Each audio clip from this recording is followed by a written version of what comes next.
Shrimad Bhagavatam class 157 സ്കന്ധം 7 9-ാമത്തെ അധ്യായമായിട്ട് പ്രഹ്ലാദകൃത Narasimham സ്തുതി. നരസിംഹത്തെ സ്തുതിക്കുകയാണെങ്കിൽ എന്ന് പറയുമ്പോൾ യഥാർത്ഥത്തിൽ ഈ പ്രപഞ്ച സൃഷ്ടിക്ക് പിന്നിലുള്ള ആ ശക്തിയെ തന്നെയാണ്, ശ്രീഹരിയെ, അതായത് നമ്മയെല്ലാം നിയന്ത്രിക്കുന്ന പരമാത്മാവിനെ തന്നെയാണ് പ്രഹ്ലാദൻ എന്ന കഥാപാത്രത്തിലൂടെ നമ്മളെ പരിചയപ്പെടുത്തുന്നത്. പ്രഹ്ലാദൻ എന്നത് ഭൂമിയിലെ ജീവജാലങ്ങളുടെ പ്രതീകമായിട്ട് കാണും. ഭൂമി സൂര്യന് ചുറ്റുമ്പോൾ തെറിച്ചു പോകാതെ ഭൂമിയിലുള്ള എല്ലാറ്റിനെയും സംരക്ഷിച്ചു നിർത്തുന്ന ശക്തിവിശേഷത്തെയാണ് ഇവിടെ പരിചയപ്പെടുത്തുന്നത്. സൃഷ്ടിക്ക് പിന്നില്ല ആ ശക്തിയെ തന്നെ.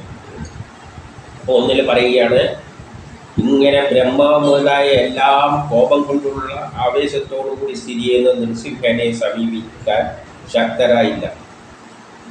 അതായത് ബ്രഹ്മാവ് തൊട്ട് എല്ലാവരും അദ്ദേഹത്തെ സ്തുതിച്ചു, എന്നിട്ടും ആ നരസിംഹമൂർത്തി ഇവിടെ കോപം അടങ്ങിയില്ല. അതായത് ആ പ്രപഞ്ചം, ഭൂമി, ഗ്രഹങ്ങളെല്ലാം സൂര്യനെ ചുറ്റാൻ തുടങ്ങിയ ആ അവസരത്തിൽ പ്രപഞ്ചത്തിൽ എത്രമാത്രം ഗ്രഹങ്ങളുണ്ടോ അതെല്ലാം മറ്റൊന്നിനെ ചുറ്റിക്കൊണ്ടിരിക്കുകയാണ്. ആ ചുറ്റാൻ പോകുന്ന അവസരത്തിൽ അവിടെ നിന്ന് എല്ലാം തെറിക്കുകയും എല്ലാം കൂട്ടിയിടിക്കുകയും എല്ലാം ചെയ്തിട്ടുണ്ട്. അതാണ് ഈ കഥയിൽ ഇത്തരത്തിൽ പരാമർശിച്ചത്. അപ്പം അന്തരീക്ഷം മുഴുവൻ മൂടിക്കിടന്ന് ഒരു വല്ലാത്ത അവസ്ഥയായിരുന്നു. ഇതെല്ലാം ആ റീഅറേഞ്ച്മെന്റ് നടക്കുന്ന സമയത്ത്, അല്ലെങ്കിൽ ആ ബിഗ് ബാങ്ങിന് ശേഷമുള്ള സംഭവവികാസങ്ങൾ ആ കാലഘട്ടത്തിൽ, അതുകൊണ്ട് അത്ര വേഗമൊന്നും അത് ശാന്തമാകില്ല. നമ്മൾ ഒരു ഭൂകമ്പം ഉണ്ടായാൽ പെട്ടെന്ന് അത് ശാന്തമാകില്ല. അതിൻ്റെ ആ അവസ്ഥ കുറച്ച് കാലങ്ങൾ നിലനിൽക്കും, പിന്നെ അത് പഴയ അവസ്ഥയിലേക്ക് എത്തുകയുള്ളൂ.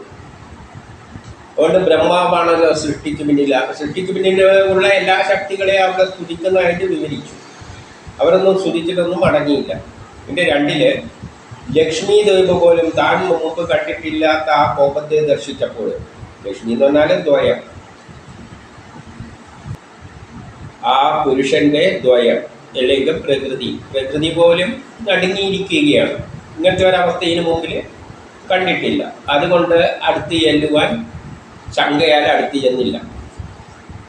3 അപ്പോഴ് ബ്രഹ്മാവ് അപ്പോൾ അരികിൽ നിന്ന പ്രഹ്ലാദനോട് പറഞ്ഞു, മകനെ, നീ അടുത്ത് ചെല്ലുക. കാരണം ഇതിൻ്റെ എല്ലാം പിന്നിലുള്ള പ്രേരക രക്ഷപ്പെടേണ്ടത് ഈ ഭൂമിയാണ്, ഭൂമിയിലുള്ള എല്ലാമാണ്.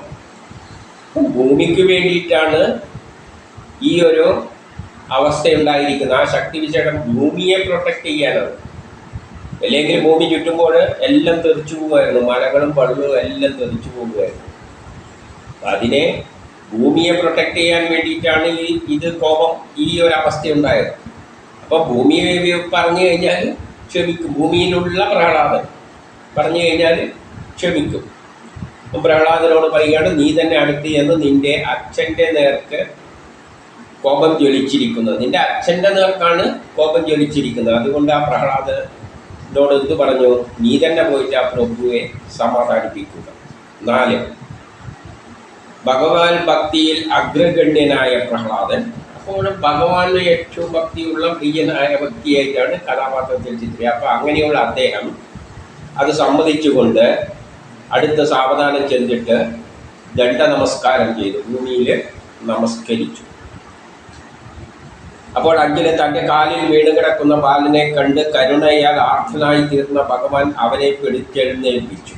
അല്ല, കഥയിൽ അങ്ങനെ പറയുകയാണ്. അവനെ പിടിച്ചെഴുന്നേൽപ്പിച്ച് തൻ്റെ ശിരസിൽ കാലമാകുന്ന സർപ്പത്തിൽ നിന്നും ഭയന്നിരിക്കുന്നവർക്ക് അരുളുന്ന ആ ഒരു രീതി,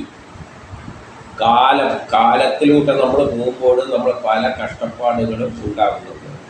ആ കഷ്ടപ്പാടുകളിൽ നിന്നെല്ലാം നമ്മളെ രക്ഷിക്കുന്ന ശക്തിവിശേഷം തന്നെയാണ് വിഷ്ണു. നമ്മുടെ ജീവിതയാത്രയിൽ പല പ്രയാസങ്ങളുണ്ടാക്കുമ്പോൾ അതിനെല്ലാം തരണം ചെയ്യുന്നതിന് പിന്നിൽ ഏതൊരു ശക്തിയാണോ ഉള്ളത്, ആ ശക്തി കൈവച്ച് അനുഗ്രഹിക്കുന്നത് പോലെ ആ കൈ എന്തു ചെയ്തു? ഇവൻ്റെ നെറുകയിൽ വെച്ച് അനുഗ്രഹിച്ചു.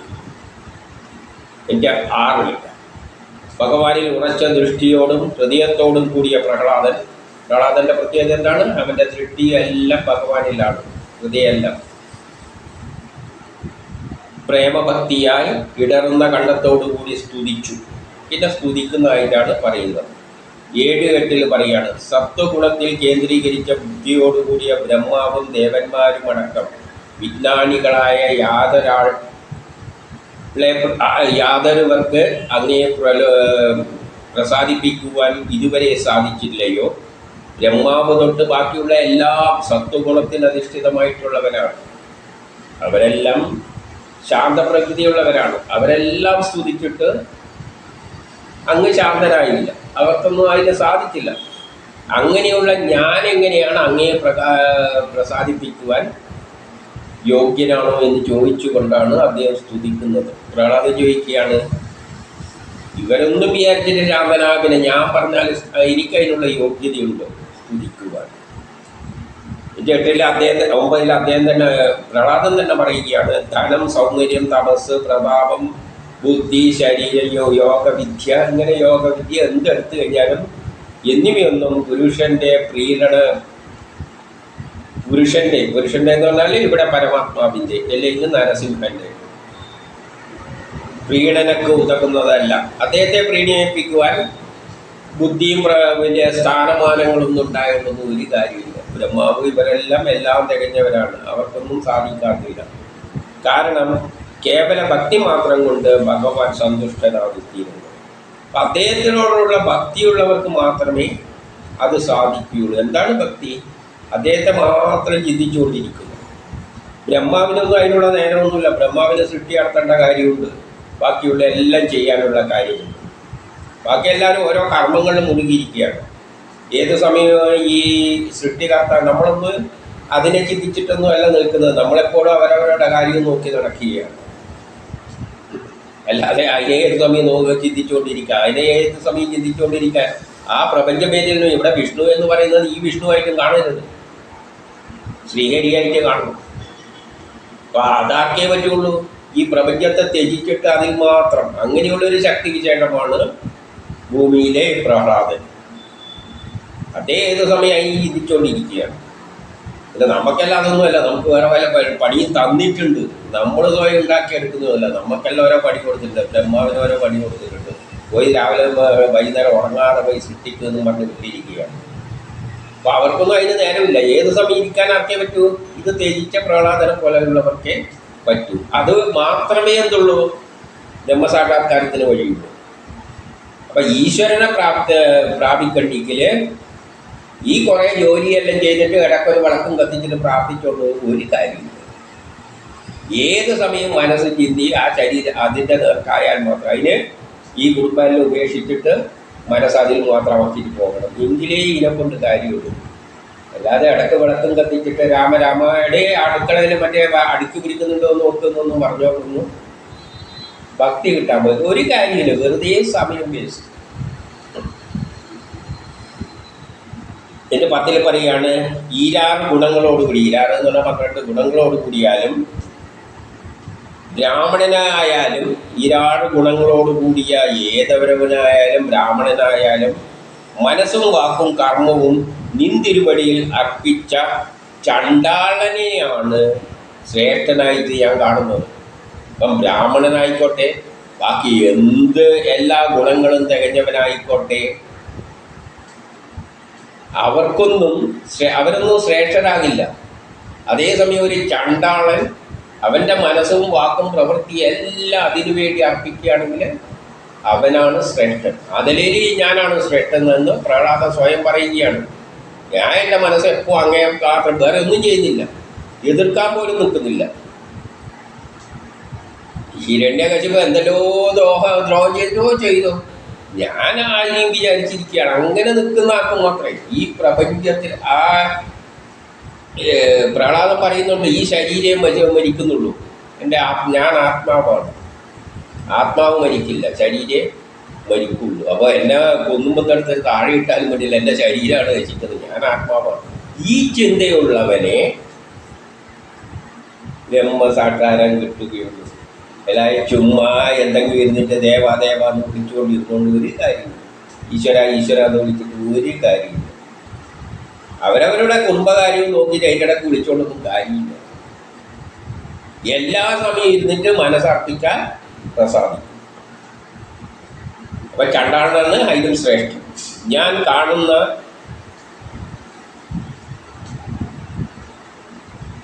അങ്ങനെയുള്ളവനെയാണ് ഞാൻ ശ്രേഷ്ഠനായിട്ട് കാണുന്നത്. കാരണം അവൻ വിശ്വവംശം ശുദ്ധമാക്കുന്നു. അങ്ങനെയുള്ളവരാണ് ഈ വിശ്വത്തെ ശുദ്ധമാക്കുന്നത്. കാരണം അവൻ ആ ശ്രീഹരിയെയാണ് ചിന്തിക്കുന്നത്. ശ്രീഹരി എന്തിനു വേണ്ടിയിട്ടാണ് നിൽക്കുന്നത്? ഒരു സുന്ദരമായ ലോകം ഉണ്ടാക്കാൻ വേണ്ടി. അതിനു വേണ്ടിയിട്ട് അതിലേക്കാണ് ഇദ്ദേഹത്തിൻ്റെ ശ്രദ്ധ. അപ്പം അങ്ങനെയുള്ളവർ ഈ വിശ്വത്തിൻ്റെ ശുദ്ധീകരിക്കുന്ന ജനങ്ങളാണ്.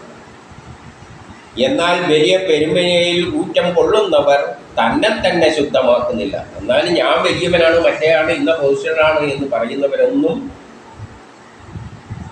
തന്നെ ശുദ്ധമാക്കാൻ ശ്രമിക്കുന്നില്ല. തൻ്റെ മനസ്സിനെ അത് ശുദ്ധമാക്കണം. എല്ലാം തികഞ്ഞവനായ ഈശ്വരൻ അല്പജ്ഞതയുള്ള ജനത്തിൽ നിന്നും പൂജോപഹാരത്തെ സ്വീകരിക്കൽ. ഈ അല്പജ്ഞാനികളായ ഈ മനുഷ്യരുടെ അടുത്തൊന്നും ഈശ്വരൻ എന്ത് ചെയ്യില്ല, എന്ത് പൂജ അർപ്പിച്ചാലും സ്വീകരിക്കില്ല. നമ്മൾ ഇങ്ങനെയുള്ള നമ്മുടെ കാര്യത്തിന് വേണ്ടിയിട്ട് പൂജയും വഴിപാടും ഒന്നും നടത്തിയിട്ട് ഒരു കാര്യമില്ല, അതൊന്നും സ്വീകരിക്കാൻ പോകുന്നില്ല ഈശ്വരൻ. പിന്നെയോ, എന്നാൽ ഭക്തജനം അർപ്പിക്കുന്ന പൂജോപഹാരം, എന്നാൽ ഭക്തി അദ്ദേഹത്തിൽ തന്നെ ഞാനാണ് ആ ബ്രഹ്മം എന്ന നിലയിൽ ചിന്തിക്കുന്നവർക്ക് അർപ്പിക്കുന്ന പൂജോപഹാരം, അപ്പം ഞാൻ തന്നെയാണ് ആ ബ്രഹ്മം, ആ ബ്രഹ്മം തന്നെയാണ് ഞാൻ. ഈ ചിന്തയോടുകൂടി ഈ ഭൗതിക ലോകം എല്ലാം ഉപേക്ഷിച്ചിട്ട് ചിന്തിക്കുന്ന ഒരാൾ എന്തെങ്കിലും അർപ്പിച്ചു കഴിഞ്ഞാൽ കണ്ണാടിയിലെ പ്രതിബിംബം പോലെ, കണ്ണാടിയിലെ പ്രതിബിംബമല്ല ഞാൻ തന്നെയാണ്. അതുപോലെ അർപ്പിക്കുന്നതല്ല ആരിൽ തന്നെ വന്ന് വീഴും, നമ്മിൽ തന്നെ വന്ന് വീഴും. കാരണം എന്താ അങ്ങോട്ട് അർപ്പിച്ചാലും വരുന്നത് എന്നെ തന്നെയാണ്. കാരണം ഞാൻ തന്നെയാണ് ബ്രഹ്മം. പിന്നെ അവിടെ അർപ്പിക്കുന്നതിനല്ല ഇവിടെ തന്നെയാണ്. ഞാൻ ബ്രഹ്മം തന്നെയാണ്. എന്തൊക്കെ ഇട്ടാലും ബ്രഹ്മത്തെ എനിക്ക് തന്നെയാണ് വന്ന് വീഴുന്നത്, കണ്ണാടിയിലെ ബിംബം പോലെ. അപ്പോൾ പൂജ അർപ്പിക്കേണ്ട ആർക്കാണ്? നമുക്ക് തന്നെയാണ്. എന്ത് ചിന്തയോടുകൂടി? ഞാൻ തന്നെയാണ് ഈശ്വരൻ. പിന്നെ ഇനി വേറെ ആൾക്ക് അർപ്പിക്കുന്നതിനാണ്. അപ്പം അങ്ങനെയുള്ള ഒരാൾക്ക് പിന്നെ വേറെ അർപ്പിക്കേണ്ട ആവശ്യമില്ല. മറ്റേത് ബിംബമാനാണ്, ഞാൻ തന്നെയാണ് പ്രധാനം. കണ്ണുകാടിയിൽ നിൽക്കുന്നതിൽ ബിംബമാണോ പ്രധാനം, ഞാനാണോ പ്രധാനം? ഞാൻ തന്നെയാണ് പ്രധാനം. അവർ മുമ്പിൽ കാണുന്ന ഈ ബിംബത്തിൻ്റെ എല്ലാം ബ്രഹ്മം തന്നെയാണ്. പക്ഷെ അതിൽ അർപ്പിക്കേണ്ട ആവശ്യമില്ല, ഞാൻ തന്നെയാണ് പ്രധാനം. അപ്പം എനിക്ക് തന്നെ അർപ്പിച്ചാൽ മതി. വേറെ പൂജയൊന്നും വഴിപാടൊന്നും നടത്തണ്ട. ഇതെല്ലാം ഭാഗവതം പറഞ്ഞാൽ ആർക്ക് മനസ്സിലാകാണ്. ഇനി 12, ആകയാൽ ഞാൻ അധമനാണെങ്കിലും, അതുകൊണ്ട് ഞാൻ അധമനാണ്, ഞാൻ അസുരനാണ്. പ്രഹ്ലാദൻ പറയാണ്, ഞാൻ അധമനാണെങ്കിലും ഭഗവാന്റെ മഹിമയെ ബുദ്ധിക്കനുസരിച്ച് പ്രകീർത്തിക്കുന്നു. അതുകൊണ്ട് ഞാൻ അധമനായിരിക്കാം. അങ്ങേ ബ്രഹ്മാവ് വിഷ്ണുവിനൊന്നും പൂജിച്ചിട്ട് അല്ലെങ്കിൽ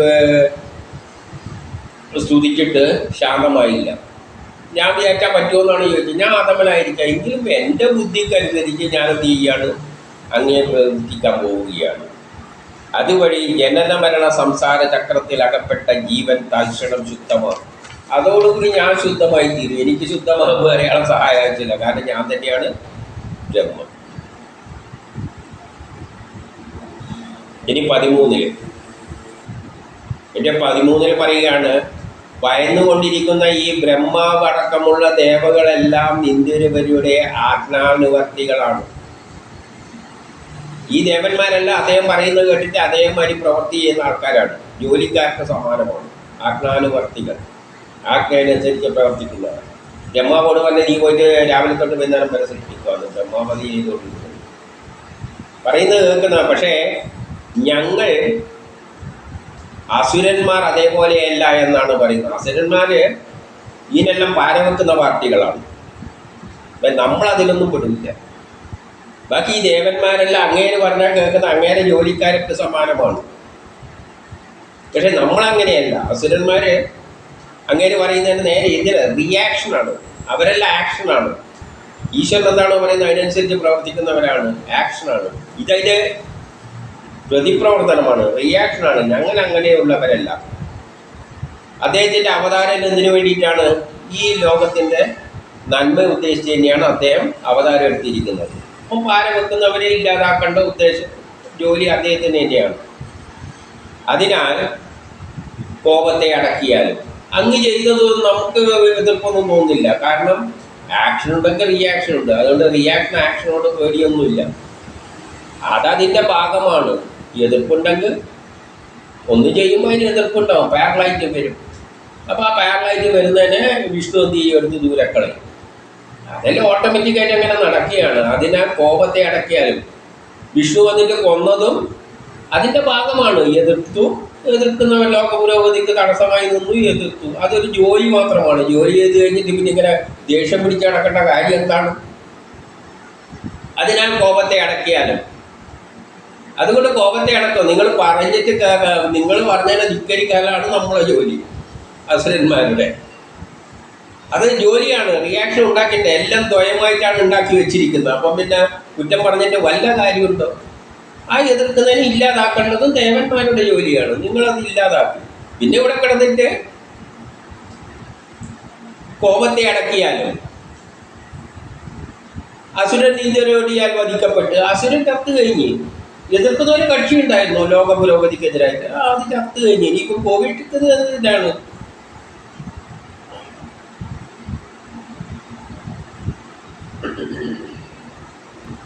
തേളിനെയോ പാമ്പിനെയോ കൊന്നതിന് സമാനമാണ് ആരെയോ ഉപദേശിക്കുന്നത്? നരസിംഹത്തെയാണ് ഉപദേശിക്കുന്നത്. തേളിനെയോ പാമ്പിനെയോ കൊന്ന പോലെയാണ്. ഒരു പാമ്പ് നമ്മളെ കടിക്കാൻ വരുന്നുണ്ടെങ്കിൽ നമ്മൾ വടിയെടുത്ത് അടിച്ചു കൊല്ലും. അടിയടിച്ച് കൊന്നു കഴിഞ്ഞാൽ പിന്നെ നമ്മളിങ്ങനെ മസിലും പിടിച്ച് നിൽക്കേണ്ട വല്ല കാര്യമുണ്ട്? ആരെയോ ഉപദേശിക്കുന്നത് നരസിംഹമൂർത്തി പ്രയാണമാണ്. അസുരൻ ഉപദേശിക്കുകയാണ്. എന്തിനാ ഇനി മസിൽ? പാമ്പ് കൊന്ന മാതിരിയേ ഉള്ളൂ.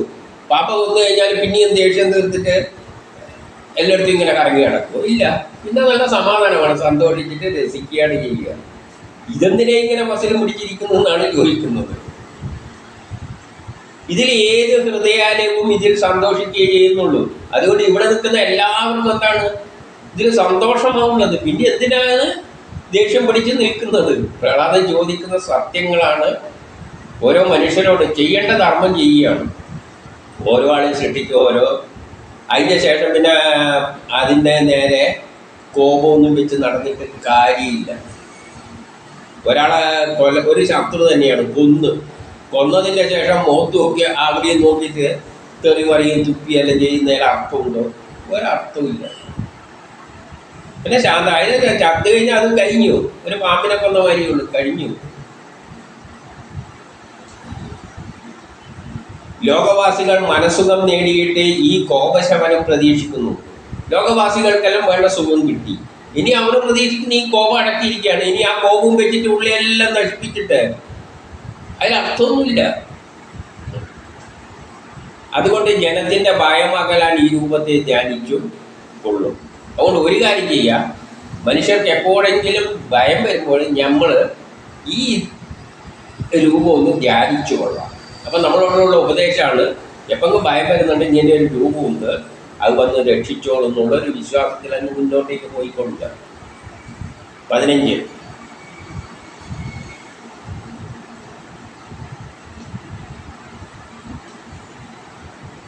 ഏറ്റവും ഭീതികരമായ വായും നാക്കും അതിൻ്റെ രൂപത്തെ വർണ്ണിക്കുകയാണ്. ഏറ്റവും ഭീതി തോന്നുന്നത് എന്താണ്? അതിൻ്റെ വായും നാക്കും. അത് നേരത്തെ വർണ്ണിച്ചല്ലോ. സൂര്യനെ പോലെയുള്ള കണ്ണുകളും ക്രൂരദ്രംശങ്ങളും കുടർമാല അണിഞ്ഞ കണ്ഠവും ഭയം തോന്നിപ്പിക്കുന്ന ശബ്ദത്താലും ഞാൻ ഭയം കൊള്ളുന്നില്ല. പ്രഹ്ലാദൻ പറയാണ്, ഇതെല്ലാം അങ്ങ് ഈ രൂപത്തിലാണ് നിൽക്കുന്നതെങ്കിലും എനിക്ക് വലിയ ഭയമൊന്നും തോന്നുന്നില്ല. ഇതെല്ലാം കണ്ടിട്ട് ഞാൻ ഭയം കൊള്ളുന്നില്ല. കാരണം ഇദ്ദേഹം വളരെ കൂളായിട്ട് ഈ പിഞ്ചു ബാലൻ ഈ രൂപത്തിൽ നിന്നിട്ട് നിൽക്കുമ്പോൾ പറയും, ഇതെല്ലാം കണ്ടാൽ മറ്റുള്ളവർ ഭയക്കും, എനിക്ക് ഭയമില്ല. പക്ഷെ എനിക്കേതോടാണ് ഭയം? 16 അസഹ്യവും ഘോരവുമായ സംസാര ചക്രത്തിലെ ത്തിൽ നിന്നും ഞാൻ ഭയം കണ്ടവനാണ്. ഈ സംസാര ചക്രത്തിൽ, ഈ ജീവിതത്തിൽ ഇതുവരെ ജീവിച്ചു വന്നപ്പോൾ ഞാൻ ആ സംസാര ചക്രത്തിലെ ദുഃഖത്തിൽ നിന്നും ഭയം കൊണ്ടവനാണ്. ഞാൻ പണ്ട് ഇതിലും വലിയ ഭയം ജീവിതത്തിൽ ഉണ്ടായിട്ടുണ്ട്. പിന്നെയാണ് ഈ ഒരു രൂപം. എൻ്റെ ജീവിതം തന്നെ ഇതേമാതിരി ഭയപ്പെടുത്തലുകളെല്ലാം കണ്ടുകൊണ്ടാണ് ഞാൻ വന്നിരിക്കുന്നത്. അതുകൊണ്ട് അതിനെക്കാട്ടിയും വലിയ ഭയമൊന്നും ഇത് നോക്കുമ്പോൾ എനിക്കില്ല. പിടിച്ചു വിഴുങ്ങുന്ന ദുഷ്ടജന്തുക്കളുടെ ഇടയിൽ സ്വന്തം കർമ്മപാശത്താൽ ബന്ധിതനായി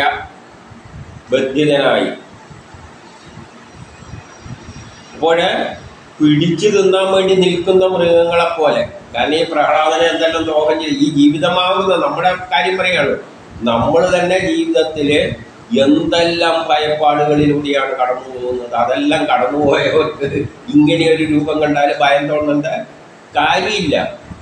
കാരണം ജീവിതത്തിലെ ബന്ധനത്തിൽ അകപ്പെട്ടിട്ട് ഇങ്ങനെ സ്വന്തം കർമ്മപാശത്താൽ ബന്ധിതനാണ്. ആരെ? ഞാൻ. ചെറുതിലെ പിടിച്ചു വിഴുങ്ങാൻ തോന്നുന്ന മൃഗങ്ങളുടെ, ദുഷ്ടജന്തുക്കളുടെ എന്ന് പറഞ്ഞാൽ മനുഷ്യരും ദുഷ്ടജന്തുക്കളാവുമല്ലോ. അച്ഛൻ തന്നെ ഇതിന് പല രൂപത്തിൽ ഇവനെ കൊല്ലാൻ വേണ്ടി ശ്രമിച്ചിട്ടുണ്ട്, പല രൂപത്തിൽ പ്രവർത്തിച്ചിട്ടുണ്ട്. നമ്മുടെ ജീവിതത്തിലും പലവരും എന്തെല്ലാം ദുഷ്ടതകൾ എന്തെല്ലാം ആരെല്ലാം പ്രയോഗിച്ചിട്ടുണ്ടാവും. അപ്പം അതിലെല്ലാം ബദ്ധനായിത്തീരുന്നവനാണ് ഞാൻ. അതുകൊണ്ട് അങ്ങ് എന്ത് ചെയ്യണം? അങ്ങ് എന്നെ മോശപ്രദമായ അങ്ങയുടെ തൃച്ചേവടിയിലേക്ക് എപ്പോഴാണ് എന്നെ ചേർക്കാൻ പോകുന്നത്? അപ്പം എനിക്ക് പേടിയൊന്നുമില്ല, അതിൽ പോയി ചേരുന്നതിന് പേടിയൊന്നുമില്ല. കാരണം ഇതിലും വലിയ ജീവിതത്തിൽ ഇതിലും വലിയ കഷ്ടപ്പാടും ഭയമെല്ലാം അനുഭവിച്ചിട്ട് വന്നവനാണ് ഞാൻ. അതുകൊണ്ട് എനിക്ക് ഇതിലൊന്നും പേടിയില്ല. എന്നെ ഇനി എപ്പോഴാണ് അതിനകത്ത് അങ്ങ് ചേർക്കുന്നതെന്ന് മാത്രമേ എനിക്ക് അറിഞ്ഞാൽ മതി.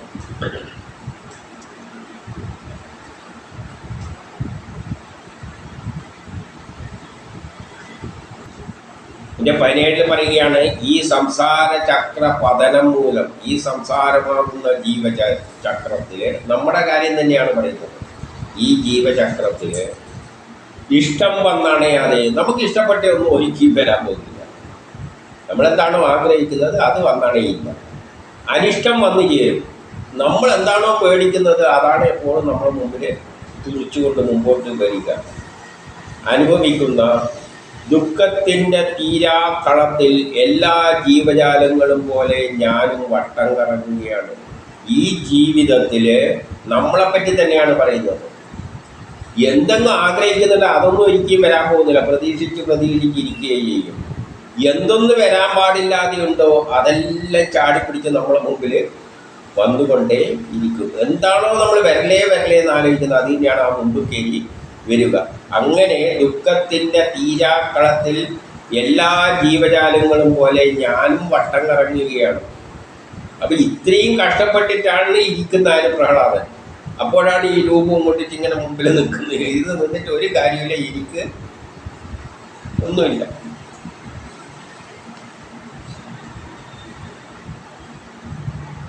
ദുഃഖശമനത്തിലുള്ള മരുന്നും ദുഃഖം തന്നെയാണെന്ന് പറയുകയാണ്. എന്തെങ്കിലും ദുഃഖശമനത്തിലുള്ള മരുന്നുണ്ടെങ്കിൽ അത് ദുഃഖമാണ്. ഏതുപോലെ എന്ന് വെച്ചാൽ നമുക്കൊരു ദുഃഖം ഉണ്ടാക്കുന്ന ഒരു രോഗമുണ്ട്.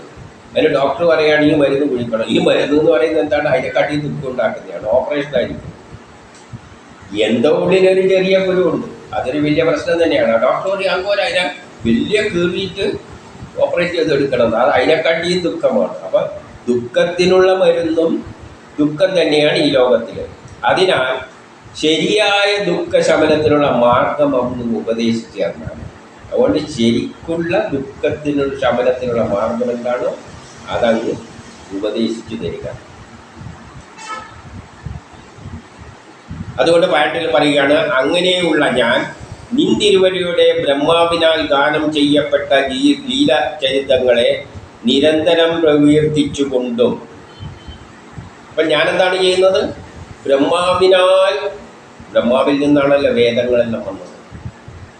അതിലാണല്ലോ ഈ വിഷ്ണുവിനെ പറ്റിയെല്ലാം പറഞ്ഞിരിക്കുന്നത്. അത് ഗാനം ചെയ്ത ആ ലീലാചരിത്രങ്ങളെ എപ്പോഴും പ്രകീർത്തിച്ചു കൊണ്ടിരിക്കുകയാണ്. അതിനെപ്പറ്റി ചിന്തിച്ചുകൊണ്ടാണ് ഞാനിരിക്കുന്നത്. അതുമാത്രമല്ല നിന്തിരിവടിയുടെ പാദങ്ങളെ ശരണം പ്രാപിച്ച ഭക്തജനങ്ങളുടെ സമ്പർക്കം പുലർത്തിയും.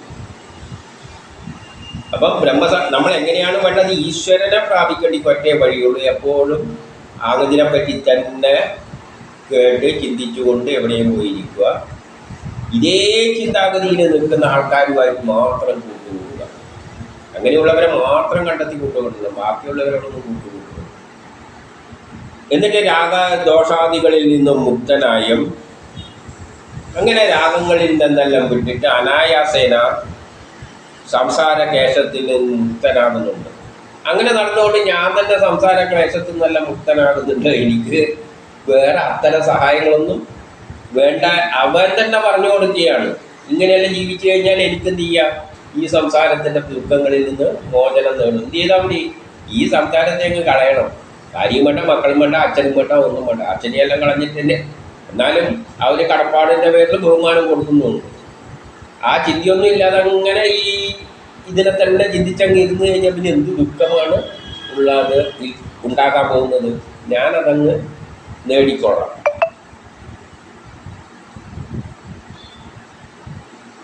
ക്ലേശം അനുഭവിക്കുന്ന 19 ക്ലേശം അനുഭവിക്കുന്നതിന് ക്ലേശത്തിൽ നിന്ന് മുക്തി നേടുവാനുള്ള പരിഹാരമായിട്ടുള്ളത് ഈ മാർഗം തന്നെയാണ്.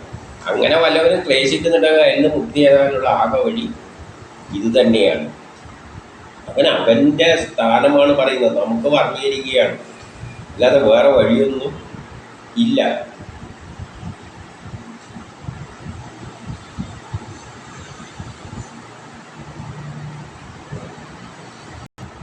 എന്നിട്ട് പറയുകയാണ്, നിന്തിരുവടിയാൽ ഉപേക്ഷിക്കപ്പെട്ടവരായിട്ടുള്ളവർക്ക് നീ ഉപേക്ഷിച്ചാൽ, അതായത് കാലം നമ്മളെ തിരസ്കരിക്കുന്നു, മതി എനിക്ക് ഇത്ര ജീവിതം മതി എന്ന് തീരുമാനിച്ചാൽ ശിശുക്കൾക്ക് മാതാക്കൾക്ക് ഒന്നും ചെയ്യാൻ പറ്റില്ല. രോഗിക്ക് മരുന്നിനും ഒന്നും ചെയ്യാൻ പറ്റില്ല. കടലിൽ പറ്റുന്ന മുക്കുവിന് കപ്പലിനും രക്ഷക്കുതകുകയില്ല. കാലമെതിരായി നിന്ന് കഴിഞ്ഞാൽ മരുന്ന് കൊണ്ട് ഒരു രോഗം, അതല്ലേ ഡോക്ടർമാർ മരുന്ന് കൊടുത്തിട്ട് പറയുന്നത്, നോക്കട്ടെ നമ്മൾക്ക് മരുന്ന് കൊടുക്കാനല്ലേ പറ്റും, നോക്കാം ശരിയാണെങ്കിൽ അങ്ങനെയല്ലേ പറയുള്ളൂ. ICU കിടന്നാൽ രക്ഷപ്പെടുന്നില്ല അതൊന്നും പറയാൻ പറ്റില്ല. അല്ല, നമ്മൾ മരുന്ന് കൊടുക്കും, രക്ഷപ്പെടുകൾക്ക് രക്ഷപ്പെടും. അപ്പം രോഗിക്ക് മരുന്നും ശിശുക്കൾ മാതാവ് അടുത്തുണ്ടായിട്ട് എന്ത് ചെയ്യാനാണ്? ഒന്നും ചെയ്യാനില്ല. കടലിൽ വെള്ളത്തിൽ മുങ്ങിക്കിടക്കുന്നവർ പിന്നെ അടുത്ത് കപ്പലുണ്ടായാലൊന്നും രക്ഷപ്പെടാനൊന്നും പറ്റില്ല.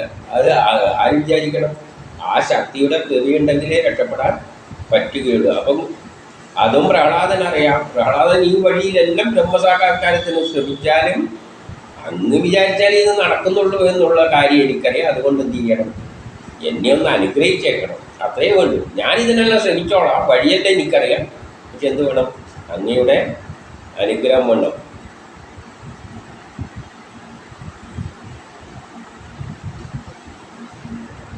എന്നിട്ട് ഇദ്ദേഹത്തെ പറ്റി സ്തുതിക്കുകയാണ്. ഇദ്ദേഹം എന്താണ് ഈ പരമാത്മാവ്, എന്താണ് ബ്രഹ്മം എന്ന് പറയുകയാണ്. മുമ്പുണ്ടായത്, അത് എന്തെങ്കിലും ഉണ്ടായിരിക്കുന്നത് അതും, പിമ്പുണ്ടായി, ഇനി ഉണ്ടാകാൻ പോകുന്നു, ഇപ്പോൾ ഉണ്ടായത്, ഇനി നാളെ ഉണ്ടാകാൻ പോകുന്നതോ ആയ വ്യക്തി ഏതിൻ്റെ അടിസ്ഥാനത്തിലാണ് ഉണ്ടാകുന്നത്? സത്വഗുണങ്ങളുടെ അടിസ്ഥാനത്തിൽ വ്യത്യസ്ത പ്രകൃതിയായിട്ട് ആണ് ജനിക്കുന്നത്. വ്യത്യസ്ത രൂപത്തിൽ ഗുണങ്ങളുടെ അടിസ്ഥാനത്തിൽ തെങ്ങിന് തെങ്ങിൻ്റെതായ ഗുണമുണ്ട്, ചക്കക്ക് ചക്കേൻ്റെതായ ഗുണമുണ്ട്, മാങ്ങക്ക് മാങ്ങയുടെ ഗുണമുണ്ട്. അപ്പം മുമ്പും പിമ്പും ഉണ്ടായ ഗുണങ്ങളുടെ അടിസ്ഥാനത്തിൽ വ്യത്യസ്തമായി ഉണ്ടായ വ്യക്തി വ്യത്യസ്ത ഗുണങ്ങളുടെ യാതൊരാളുടെ ആശ്രയത്തിൽ, പക്ഷെ ഇതെല്ലാം കഴിയുന്നത് ഏതോ ഒന്നിൻ്റെ ആശ്രയത്തിലാണ്. അതുണ്ടായിരിക്കുന്നതും അത് പ്രവർത്തിക്കുന്നതും യാതൊരാളുടെ പ്രേരണയാലാണോ? അപ്പം അത് ഉണ്ടായിരിക്കുന്നതന്നെ ഏതോ ഒന്നിൻ്റെ പ്രേരണ കൊണ്ടാണ്. അത് വർക്ക് ചെയ്യുന്നതും ഉണ്ടായാൽ പ്രവർത്തിക്കുന്നതും ഏതോ ഒന്നിൻ്റെ പ്രേരണയാലാണ്. ഏതിൻ്റെ പ്രേരണയാലാണോ യാതൊന്നിനെ സംബന്ധിച്ച് യാതൊന്നിനായിക്കൊണ്ട് യാതൊന്നിനായി ഭവിക്കുന്നുവോ, ആർക്ക് വേണ്ടി, യാതൊന്നിനു വേണ്ടി, എന്തിനു വേണ്ടി ഉണ്ടായോ, പിന്നെ യാതൊന്നിനായി രൂപാന്തരം പ്രാപിച്ചുവോ, വളർന്ന് ജനിച്ചു കഴിഞ്ഞാൽ അതിങ്ങനെ രൂപാന്തരം പ്രാപിച്ച് വലിയ കർമ്മം ചെയ്യാനുള്ള മനുഷ്യനായി മാറും. അത് എന്തിനു വേണ്ടിയിട്ടാണ്? അതിന് കർമ്മം ചെയ്യാൻ വേണ്ടിയിട്ടാണ്. അത് മുഴുവനും നിന്ദുരുവരുടെ സ്വരൂപമാണ്. അതെല്ലാം നിന്റെ സ്വരൂപം തന്നെയാണ്. ഈ ഞാനും നീ തന്നെയാണെന്നാണ് പറയുന്നത്. ഞാനും നീയും തമ്മിൽ വലിയ വ്യത്യാസമൊന്നുമില്ല. നീ തന്നെയാണ് ഞാനായി മാറിയിരിക്കുന്നതെന്നാണ് ഇവിടെ പറഞ്ഞുകൊണ്ട് വരുന്നത്. നരസിംഹമൂർത്തിയോട് പറയുകയാണ്, നീ ആ രൂപത്തിലെടുത്തിട്ടുണ്ട്, ഞാൻ ഈ രൂപത്തിലെടുത്തിട്ടുണ്ട്, അത് തമ്മിൽ വലിയ വ്യത്യാസമൊന്നുമില്ല. നീ തന്നെയാണ് ഞാൻ എന്നാണ് ഉള്ളാലെ പറഞ്ഞുകൊണ്ട് വരുന്നത്. എല്ലാം നീ തന്നെയാണ്. ഇവിടെ എന്തെല്ലാം ഉണ്ടായിരിക്കുന്നോ, ഞാനായിട്ടുണ്ടായിരിക്കുന്നോ നീ തന്നെയാണെന്ന് പറഞ്ഞാൽ നീയും ഞാനും ഒന്ന് തന്നെയാണെന്നാണ് പറഞ്ഞു വെച്ചിരിക്കുന്നത് ഇൻഡയറക്റ്റായിട്ട്.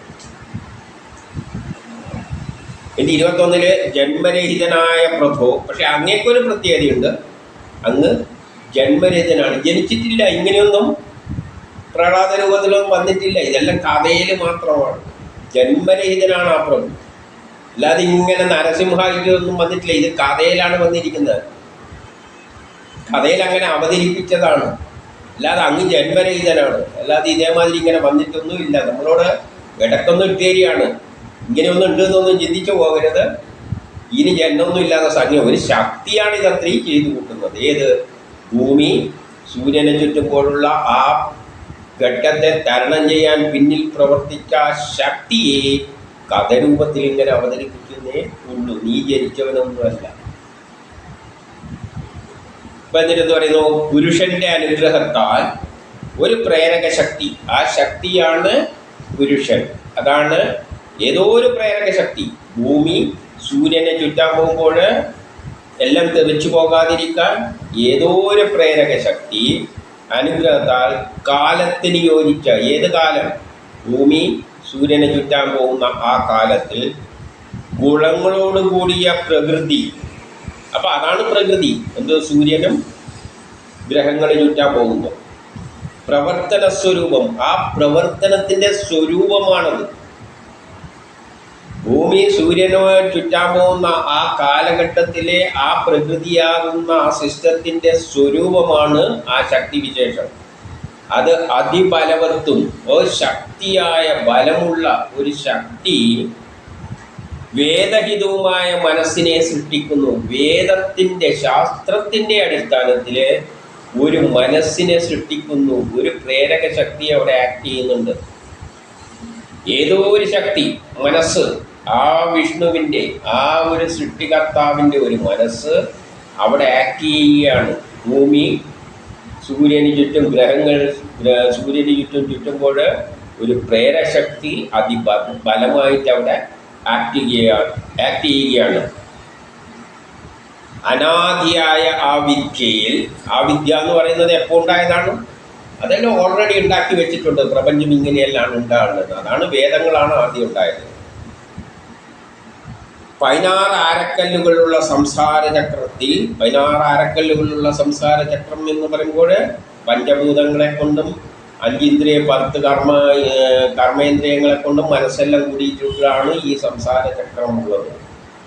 നിന്തൊരുവടിയിൽ നിന്ന് വിട്ടുനിൽക്കുന്ന ഏതൊരാൾക്കും അതിക്രമിക്കാനാവില്ല. നിന്തിരുവടിയിൽ നിന്നും. അപ്പം ഈ സംസാര ചക്രം എങ്ങനെയുണ്ടായിരിക്കുന്ന ഈ സംസാര ചക്രത്തിൽ നിന്ന് സ്വതന്ത്രമായി നിൽക്കാൻ അതിലുള്ള ഒന്നിനും സ്വാതന്ത്ര്യമില്ല. ഏത്? ഇതേതാണായിരിക്കുന്നത്? ആ ശക്തിയാണ് ഇതെല്ലാമായിട്ട് മാറിയത്, ഈ പ്രപഞ്ചമായിട്ട് മാറിയത്, ഈ സൗരയൂഥ സിസ്റ്റമായിട്ട് മാറിയത്. അതിൽ നിന്ന് വിട്ടു നിൽക്കാൻ എനിക്കും പറ്റില്ല, ആർക്കും പറ്റില്ല എന്ന് പറഞ്ഞാൽ പ്രഹ്ലാദം പറയാണ്, ആ സൃഷ്ടിയിലെ ഒരു ഭാഗം തന്നെയാണ് ഞാനും. അപ്പം നിന്തിരുവടി തന്നെയാണ് ഈ പ്രപഞ്ചം മുഴുവൻ, അതിൻ്റെ ഒരു അംശം തന്നെയാണ് ഞാനും. 22 പറയാണ്, അഖിലനാഥനായ പ്രഭു. അപ്പോൾ അങ്ങ് ഈ ലോകത്തിൻ്റെ എല്ലാം നാഥനാണ്. അങ്ങ് സ്വചൈതന്യ ശക്തിയാൽ സമത്വ ധർമ്മങ്ങളോടും സാധനകളുടെ ശക്തിയോടും കൂടിയ കാലസ്വരൂപമാണ്. അപ്പം അങ്ങ് ആരാണ്? സ്വചൈതന്യ ശക്തിയാൽ, ആ പ്രപഞ്ചം സൃഷ്ടിക്കുന്ന ശക്തി, അതിൻ്റെ ചൈതന്യം കൊണ്ട് സമസ്ത ധർമ്മങ്ങളും, എന്താണ് ധർമ്മം? ഒരു സുന്ദരമായ ലോകമുണ്ടാക്കണം. അതിനുള്ള എല്ലാ സാധനങ്ങളോടും ശക്തിയോടും കൂടി കാലസ്വരൂപമായിട്ട് ആക്ട് ചെയ്യുകയാണ്. അങ്ങ് ആ കാലമാണ്. ആ പ്രത്യേക കാലത്തിലാണ് ഉണ്ടായ ഗോളങ്ങളെയെല്ലാം സൂര്യന് ചുറ്റും എടുത്ത് ചുറ്റിച്ചത്. ഭൂമിക്ക് സൂര്യന് ചുറ്റും ഓരോ ഗോളങ്ങളെയും എടുത്ത് ചുറ്റിച്ച ആ കാലത്തിന് പിന്നിലുള്ള ശക്തിയാണ് ആര്? ഈ നരസിംഹമൂർത്തി. അത് ജനിച്ചവനല്ല, ഇങ്ങനെ മനുഷ്യനായിട്ടൊന്നും ജനിച്ചിട്ടില്ല. ഓരോ കാലത്തില് ഓരോന്ന് ചെയ്യുമ്പോൾ ആ കാലത്തെയാണ് രാമനായിട്ടും കൃഷ്ണനായിട്ടും എല്ലാം അവതരിപ്പിക്കുന്നത്. ആ രാമനാണ് കൊളോണിയലിസത്തെ തകർക്കുന്നതിന് പിന്നിൽ പ്രവർത്തിച്ച കാലം. ആ കാലശക്തിക്കാണ് രാമൻ എന്ന് പറയുന്നത്. ആ കാലത്താണ് കൊളോണിയലിസം എല്ലാം ഇല്ലാതാക്കിയത്. കൃഷ്ണൻ്റെ കാലഘട്ടത്തിലാണ് മൂന്നാം ലോകമഹായുദ്ധം നടക്കാൻ പോകുന്നത്. കൃഷ്ണൻ്റെ കാലഘട്ടത്തിൽ, ആ കാലത്തെയാണ് കൃഷ്ണനായിട്ട് കഥകളിൽ വിവരിച്ചത്. ആ കാലഘട്ടത്തിലെ കൃഷ്ണൻ്റെ സ്വഭാവം സുന്ദരമാണ്. ഗാനങ്ങളുടെ സമൃദ്ധിയുടെ എല്ലാം പ്രതീകമായിട്ടാണ് കൃഷ്ണനെ അവതരിപ്പിച്ചിരിക്കുന്നത്. എന്നാൽ കൊളോണിയലിസത്തിൻ്റെ കാലഘട്ടം കൂട്ടുകുടുംബ വ്യവസ്ഥിതിയാണ്. ഒരു ഭാര്യയ്ക്ക് ഒരു ഭർത്താവ് എന്ന ഒരു വ്യവസ്ഥിതിയുള്ള കാലഘട്ടമായിരുന്നു. കൃഷിയുടെ കാലഘട്ടമാണ്, കലപ്പയുടെ കാലഘട്ടമാണ്. പ്രകൃതി കലപ്പയുടെ അറ്റത്താണ് ഉണ്ടായിരിക്കുന്നത്. സൗഭാഗ്യങ്ങളെല്ലാം വിദേശികൾ അടിച്ചു കൊണ്ടുപോവുകയാണ്. അന്നാണ് വിമാനം ഇറങ്ങിയത്. അതുകൊണ്ട് വിമാനത്തെപ്പറ്റി അവിടെ പറഞ്ഞു വെച്ചിട്ടുണ്ട്. അപ്പം ആ കാലത്തെയാണ് രാമനായും കൃഷ്ണനായും അവതരിപ്പിക്കുന്നത്.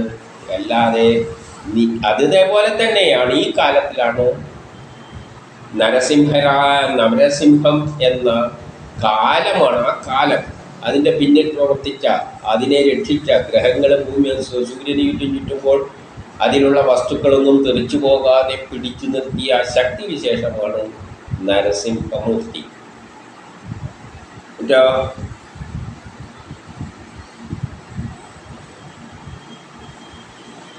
അവിദ്യയാൽ അകപ്പെട്ട് ഞെരിഞ്ഞമർക്കപ്പെട്ട ശരണാഗതരെ തന്നിലേക്ക് അടുപ്പിക്കണമേ. അപ്പോൾ ആ സമയത്താണ് ശരണാഗതരായ, ഭൂമിയിൽ ശരണം പ്രാപിച്ച എല്ലാ വസ്തുക്കളെയും അവിടെ ഭൂമിയോട് അടുപ്പിച്ച് നിർത്തിയത്, തന്നിലേക്ക് അടുപ്പിച്ച് നിർത്തിയത്. ഭൂമി ചുറ്റുമ്പോൾ ആ ചുറ്റേണ്ട ഫലത്തിലെല്ലാം തെറിച്ചു പോകാൻ പോയപ്പോൾ ഭൂമിയിൽ ശരണാഗതരായ എല്ലാവരെയും അതാണ് പ്രഹ്ലാദനായി ചിത്രീകരിച്ചത്. അതിനെന്ത് ചെയ്തു? തന്നിലേക്ക് അടുപ്പിച്ച് നിർത്തി.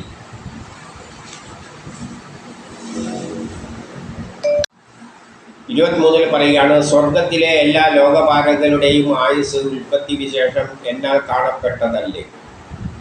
ലോകത്തിൽ സ്വർഗത്തിലുള്ള 3 ലോകങ്ങളുണ്ട് എന്ന് പറഞ്ഞാൽ ഭൂമി, നമ്മളെല്ലാം താമസിക്കുന്ന ഭൂമിയിലാണ്. അതിന് മുകളിലാണ് സ്വർഗമുള്ളത്. നമുക്കറിയപ്പെട്ടാത്ത ആ ഒരു അവിടെ ആയുസ് ഉൽപ്പത്തിയെ പറ്റിയെല്ലാം നമുക്കറിയാം. കാരണം അത് വേറൊരു ദിവ്യലോകമാണ്. അവിടെയുള്ള നമ്മൾ ഈ ഭൂമിയിലാണ് താമസിക്കുന്നത്. പക്ഷേ അതാണ് ഈ ജനമെല്ലാം ആഗ്രഹിക്കുന്നത്. അസുരന്മാർക്ക് എന്ത് വേണം? നമ്മളെ സൃഷ്ടിച്ചിരിക്കുന്ന ഈ ഭൂമിയിൽ നിൽക്കാനാണ്.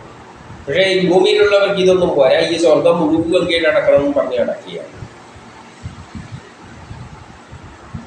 നമുക്ക് ഈ ഭൂമിയിലെ കാര്യമൊന്നും നോക്കിയാൽ പോരാ, നമുക്ക് ഇത് അപ്പുറത്ത് എടുത്ത് പോകണം എന്ന് പറഞ്ഞുള്ള ആഗ്രഹം വെച്ചിട്ടാണ് ഈ ജനം നടക്കുന്നത്. അതിലാണ് യാതൊന്നി എൻ്റെ പിതാവിൻ്റെ ക്രോധത്താൽ തകർക്കപ്പെട്ടത്. ആ ആഗ്രഹത്തെയാണ് ലോകം മുഴുവൻ ഭരിക്കണമെന്നുള്ള ചിന്താഗതിയായിരുന്നു ഹിരണ്യകശിപിന്. അതാണ് അന്ന് തകർക്കപ്പെട്ടത്. അദ്ദേഹമാകട്ടെ നിന്ദരോടിയാൽ തുളച്ചു നീക്കപ്പെട്ടു. അത് അന്ന് തുളച്ചു നീക്കി. അപ്പം മനുഷ്യൻ ഈ ലോകം മുഴുവൻ കീഴടക്കാനുള്ള ആഗ്രഹമെല്ലാം ഉണ്ടായിരിക്കും. അത് ആസുര സ്വഭാവമാണ്. അവനവൻ്റെ കാര്യം നോക്കില്ല, ലോകം മുഴുവൻ പിടിച്ചടക്കാനാണ്. അവനവൻ്റെ ഇന്ദ്രിയങ്ങളെ കീഴടക്കാനുള്ള താല്പര്യമൊന്നുമില്ല. ലോകം മുഴുവൻ പിടിച്ചടക്കാൻ നടക്കുകയാണ്. ഇപ്പം 24 പറയുകയാണ്, ആകയാൽ ബ്രഹ്മാവ് വരെയുള്ള, ഇവിടെ നിന്ന് നമ്മൾ തൊട്ട് സൃഷ്ടികർത്താവ് വരെയുള്ള, അങ്ങ് അറ്റം വരെയുള്ള, ബ്രഹ്മലോകം വരെയുള്ള ഭോഗസുഖം, സമ്പത്ത്, വിഭവങ്ങൾ എന്നിവയുടെ അന്തസാരമില്ലായ്മ അറിഞ്ഞ ഞാൻ ആഗ്രഹിക്കുന്നില്ല. ഇതെല്ലാം മിഥ്യയാണ്. ഇതൊന്നും നമുക്ക് പരിധിയിൽ വരുന്നതല്ല, അല്ലെ നമുക്ക് അവകാശപ്പെട്ടതുമല്ല. അതുകൊണ്ട് അതൊന്നും ഞാൻ ആഗ്രഹിക്കുന്നില്ല. ഇതെല്ലാം മിഥ്യയാണ്. ഈ പ്രപഞ്ചം തന്നെ മിഥ്യയാണ്. അപ്പൊ ഇവിടുന്ന് തൊട്ട് ഈ ഭൂമി തൊട്ട് അങ്ങ് ബ്രഹ്മലോകം വരെയുള്ള ഈ ലോകത്തിലെ എല്ലാം ഒന്നും ഞാൻ ആഗ്രഹിക്കുന്നില്ല. നിന്ദിവിരോധയുടെ മുഖമായ മുന്നേറ്റത്താൽ, സത്വഗുണത്തിൽ അധിഷ്ഠിതമായ മുന്നേറ്റത്താൽ തകർക്കപ്പെട്ട ഒന്നിനെയും ഞാൻ ആഗ്രഹിക്കുന്നില്ല. കാരണം അങ്ങ് തന്നെ ഒരു കാലത്ത് എന്ത് ചെയ്യും? ഇതിനെ മുഴുവൻ തകർത്തില്ലാതെയാക്കും. ബ്രഹ്മാവ് ഇതെല്ലാം സൃഷ്ടിക്കും. ഒരു കാലം വരുമ്പോൾ ഈ ശക്തി തന്നെ ഇതിനെല്ലാം അടിച്ച് തകർക്കും. അങ്ങനെ തകർക്കുന്ന ഇത്തരം നിസ്സാരമായ കാര്യത്തെ ഞാൻ ആഗ്രഹിക്കുന്നില്ല. എന്നെ അവിടുത്തെ ദാസന്മാരുടെ അടുത്തേക്ക് അയച്ചാൽ, അതുകൊണ്ട് എന്നെ എന്താണ് വേണ്ടത്? അങ്ങനെയുടെ ദാസനായിട്ട് ഞാനങ്ങ് കഴിഞ്ഞോളാം. ബ്രഹ്മാവിതെല്ലാം സൃഷ്ടിക്കും. ഇത് നാളെ അങ്ങ് തന്നെ ഇതെല്ലാം അടിച്ച് നശിപ്പിക്കും. അങ്ങനെ നശിപ്പിക്കുന്നതിനെല്ലാം ഞാനെന്തിനാണ് താല്പര്യപ്പെടുത്തുന്നത്? എനിക്കേറ്റവും വലുതെന്ന അങ്ങനെയൊരു ദാസനായിട്ട് കഴിഞ്ഞാൽ മതി. കേൾവിക്ക് 25 കേൾവിക്ക് സുഖപ്രദമായ മിഥ്യങ്ങളായ വിഷയഭോഗങ്ങളുണ്ട്. ഇവിടെ മിഥ്യയായ വിഷയസുഖങ്ങൾ കുറേയുണ്ട്. ആരെല്ലോ പറഞ്ഞു പോയിക്കാണ് അങ്ങനെയാണ് ഇങ്ങനെയാണ്. അതിൽ എവിടെയാണ്? ഒന്നുമില്ല, ഇതെല്ലാം നശിക്കുന്നതാണ്. സകല രോഗങ്ങൾക്കും ഉറവിടമായ ഈ ശരീരം എവിടെയാണ്? ഈ ശരീരം എന്ന് പറയുന്നത് എല്ലാ രോഗങ്ങളും കീഴിൽ നിരങ്ങാനുള്ള ഒരു സാധനമാണ്. അതിനെന്ത് പ്രാധാന്യമാണ്? ഈ ലോകത്തിൽ അതിന് എന്ത് സ്ഥാനമാണുള്ളത്?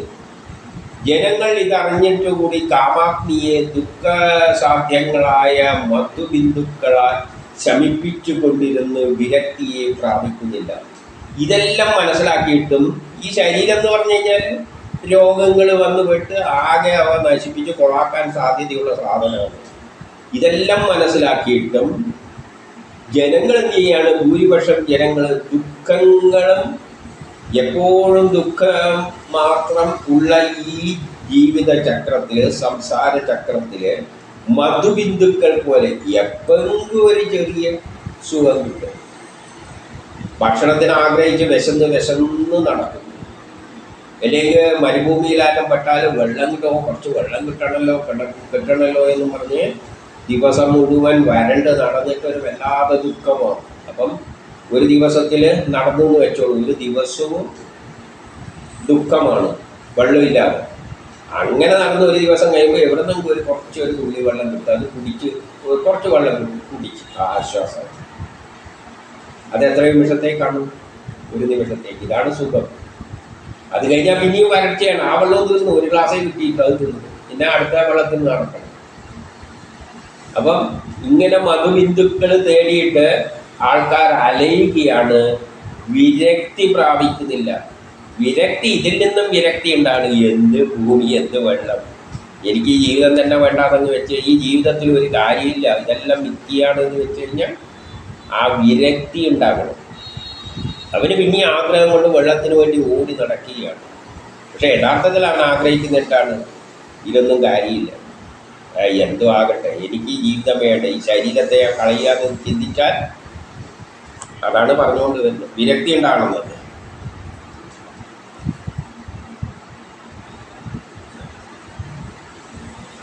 പറയാണ് രാജസ ഗുണത്തിൽ ഉത്ഭവിക്കുന്നത്. ഇപ്പം രാജസ ഗുണം എന്ന് പറഞ്ഞാൽ രജോ ഗുണം. രജോ ഗുണം എന്താണ്? എന്തെങ്കിലും ചെയ്യണം, എന്തെങ്കിലും നേടണം എന്നും പറഞ്ഞ് മനുഷ്യൻ ഓടിപ്പിടിച്ച് തുടങ്ങും. അപ്പം രജോ ഗുണത്തിൽ തുടങ്ങും. തമോ ഗുണത്തിൽ പെരുകിയതുമായി എന്തെങ്കിലും ആയെത്തിക്കഴിഞ്ഞാൽ പിന്നെ തമോ ഗുണമാണ്. പിന്നെ ആലസ്യം, സുഭിക്ഷത, ഇതിനെല്ലാം മോഹം. എന്തെങ്കിലും കിട്ടി സുഖിച്ചിങ്ങനെ ഇരിക്കണം. ഒരു ഉന്മേഷത്തിന് ഇറങ്ങി നടക്കുന്നത് കുറച്ചേ ഉള്ളൂ. അത് കഴിഞ്ഞിട്ട് പിന്നെയുള്ള എല്ലാം തമോ ഗുണമാണ്. ആ മതി കിട്ടിയും വെച്ച് ഇനിയിപ്പോൾ സുഖിച്ച് നടക്കണം, ഇങ്ങനെയാണ്. അല്ലാതെ പുതിയ കർമ്മത്തിലൊന്നും പിന്നെ മനസ്സിൽ വരില്ല. അതാണ് അസുരന്മാരുടെ വംശത്തിൽ ജനിച്ച ഞാൻ എവിടെയാണുള്ളത്.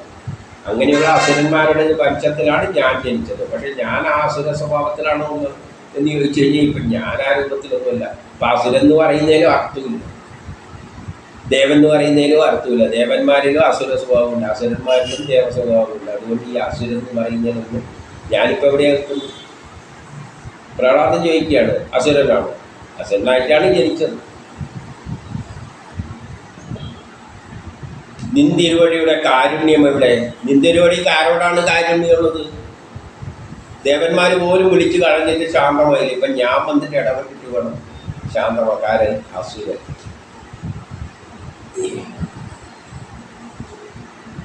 ആ കരതലം കൊണ്ടാണ് എൻ്റെ ശിരസിൽ അങ്ങയുടെ കരതലം കാരുണ്യം കൊണ്ട് അങ്ങക്ക് കാരുണ്യം ഉണ്ടായിരിക്കുന്നത് ഇത് എൻ്റെ ശിരസിൽ കൈവച്ച് അനുഗ്രഹിച്ചു. മറ്റേ അവിടെ ദേവന്മാരും അങ്ങയുടെ ഭാര്യ അടക്കം ലക്ഷ്മി ദേവി അടക്കം സ്തുതിച്ചിട്ടും കൈയൊന്നും അവിടെ വെച്ചൊന്നുമില്ല, ദേവന്മാരാണ്. പക്ഷേ അസുരനായ എൻ്റെ തലയിൽ അങ്ങ് കൈവച്ച് അനുഗ്രഹിച്ചു. അപ്പൊ ഈ പറയുന്ന ദേവൻ അസുരൻ എന്നും പറയുന്നതിലൊന്നും ഒരു കാര്യമില്ല. അതേ ഉള്ളൂ, യഥാർത്ഥ ഭക്തി ആരാണ് ഉള്ളത് അവിടെ ഉള്ളൂ. ബാക്കിയെല്ലാം നമ്മൾ ഉണ്ടാക്കിയിട്ടതാണ്. ഇനി 27 പറയാണ്, നിന്തിരുവടിയുടെ ആത്മാവും മിത്രവുമായ, ലോകത്തിന്റെ ആത്മാവും മിത്രവുമായ നിന്തിരുവടി. അപ്പൊ അങ്ങ് ലോകത്തിന്റെ ആത്മാവും മിത്രവുമാണ്, അങ്ങക്ക് പക്ഷപാതമൊന്നുമില്ല. അപ്രാകൃത ജനത്തിനുണ്ടാകുന്ന പോലെ ഉച്ചനീചത്വ വിചാരം ഉണ്ടാകില്ല. ഇവിടെയാണ് പറഞ്ഞു വരുന്നത്. പ്രാകൃത ജനത്തിനാണ് ഉച്ചമതം, നീചമതം, ഞാൻ ബ്രാഹ്മണനാണ്, ക്ഷത്രിയനാണ്, ഞാൻ മറ്റേ മന്ത്രിയാണ്, മറ്റേതാണ്, അവ ഹിന്ദുവാണ്, ഇവ മുസ്ലിമാണ്, ഇങ്ങനെ ഉച്ച നീചത്വങ്ങളുടെ എല്ലാം ചിന്താഗതി പ്രാകൃത ജനത്തിനാണുള്ളത്. ലോകത്തിന്റെ ആത്മാവും മിത്രവുമായ അങ്ങേക്കെന്തില്ല, അങ്ങനത്തെ ഒരു ചിന്തയുമില്ല. ഇവൻ എൻ്റെ ആളാണ്, മറ്റവൻ്റെ വേറൊരുത്താണ്, ഞാൻ ഇവൻ്റെ പക്ഷം വന്നിട്ട് മറ്റവനെ കാച്ചും, ഇങ്ങനെയുള്ള ചിന്താഗതിയൊന്നും ഈശ്വരനില്ല. അദ്ദേഹത്തിന് എല്ലാവരും ഒരുപോലെയാണ്. എല്ലാത്തിൻ്റെ ആത്മാവും എല്ലാത്തിൻ്റെ ഉള്ളിൽ അത് തന്നെയാണുള്ളത്, എല്ലാത്തിൻ്റെയും മിത്രവുമാണ്. എങ്കിലും നിന്റെ കൃപപ്രസാദം ശുദ്ധമായ സേവനം കൊണ്ട് മാത്രം ഉണ്ടാകും. പക്ഷേ ആരോടും പക്ഷപാതം ഇല്ലെങ്കിലും നിന്റെ സേവനം കിട്ടണ്ടെങ്കിൽ അങ്ങയുടെ നേരെ മാത്രം ചിന്തയർപ്പിച്ച് നിൽക്കുന്നവനെ കിട്ടുകയുള്ളൂ. എല്ലാവരും ഒരുപോലെയാണ്. അതുകൊണ്ട് എല്ലാവർക്കും കയറിയിട്ടങ്ങ് എന്നാൽ പ്രസാദിച്ച് കളയാമെന്നുള്ള പരിപാടിയില്ല. ആര് അങ്ങയെ തന്നെ മനസ്സിന് അർപ്പിച്ച് നിൽക്കുന്നു ഈ ലോകത്തെ തെറ്റിക്കണം. അതില്ലാതെ അത് പറ്റൂല. അങ്ങയെ തന്നെ മനസ്സർപ്പിക്കുക എന്നുള്ള ലോകമായിട്ടുള്ള ബന്ധം പാടില്ല. അതിൻ്റെ അളവനുസരിച്ച് ഫലം ഉണ്ടാകുന്നു. അപ്പോൾ എത്രമാത്രം അങ്ങയിലേക്ക് മനസ്സർപ്പിക്കുന്നു അത്രയും അങ്ങ് താല്പര്യം, അങ്ങയുടെ താല്പര്യം അദ്ദേഹത്തിൻ്റെ നേരെ ഉണ്ടാകും. അതിന് ഉച്ചനീചത്വങ്ങളൊന്നും കാരണമാകുന്നില്ല. ഉയർന്ന ജാതി, താണജാതി, ഉയർന്ന മതം, മറ്റേ മതം, ഇതൊന്നും ഈശ്വരനെ സംബന്ധിച്ചിടത്തോളം പ്രാധാന്യം അർഹിക്കുന്നതല്ല. ഈശ്വരൻ എല്ലാം ഒരാളെ പോലെയാണ്. ആരാ ഈശ്വരനെ ഭരിക്കുന്നു അദ്ദേഹത്തിൽ തന്നെ മനസ്സർപ്പിക്കുന്നു, അദ്ദേഹത്തിൻ്റെ കൂടെ അതിൻ്റെ ഉണ്ടാകും. ഇനി 28 ദുഃഖമാകുന്ന സർപ്പത്തിൻ്റെ വാസസ്ഥലത്ത് പതിച്ചവരും, ദുഃഖമാകുന്ന സർപ്പത്തിൻ്റെ ഒരു സർപ്പത്തിൻ്റെ കൂട്ടിൽ വന്ന് പതിച്ച ഒരു പോലെയാണ് ഈ സംസാര ചക്രത്തിൽ വീഴുന്നവരുടെ, ദുഃഖമാകുന്ന സംസാര ചക്രത്തിലാണ് വന്ന് പതിക്കുന്നത്. ഭോഗങ്ങളെ എപ്പോഴും ആഗ്രഹിക്കുന്നവരും, ഭോഗസുഖത്തിൻ്റെ പിന്നാലെ ഓടി നടക്കുന്നവരും, പ്രാകൃത ജനത്തെ പിന്തുടരുന്നവരും. പ്രാകൃത ജനം എന്ന് പറഞ്ഞാൽ പണ്ട് പ്രാകൃത കാലത്തുള്ള മനുഷ്യന്മാർ പറഞ്ഞ കാര്യങ്ങളുടെ പിന്നാലെ നടക്കുന്നവരും, പ്രാകൃത കാലഘട്ടത്തിൽ ആരെല്ലോ എന്തെല്ലോ പറഞ്ഞു വെച്ചിട്ടുണ്ട് അതിൻ്റെ പിന്നാലെ നടക്കുന്നവരും.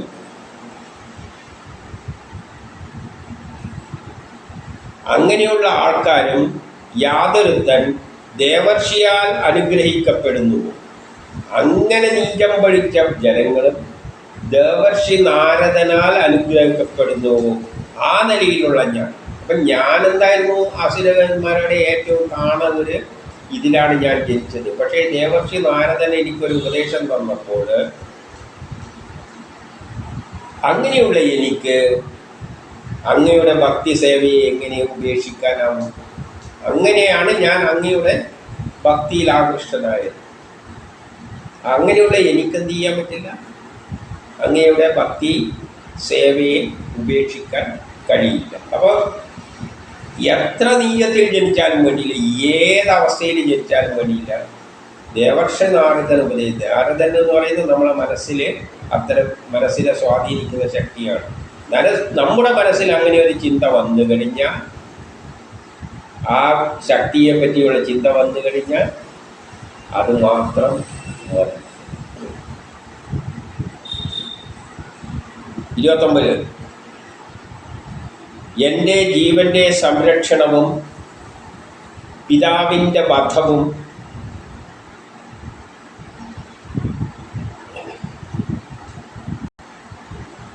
അങ്ങയുടെ ഭൃത്യന്മാരായ ഋഷിമാരുടെ വചനത്തെ സത്യമാക്കി.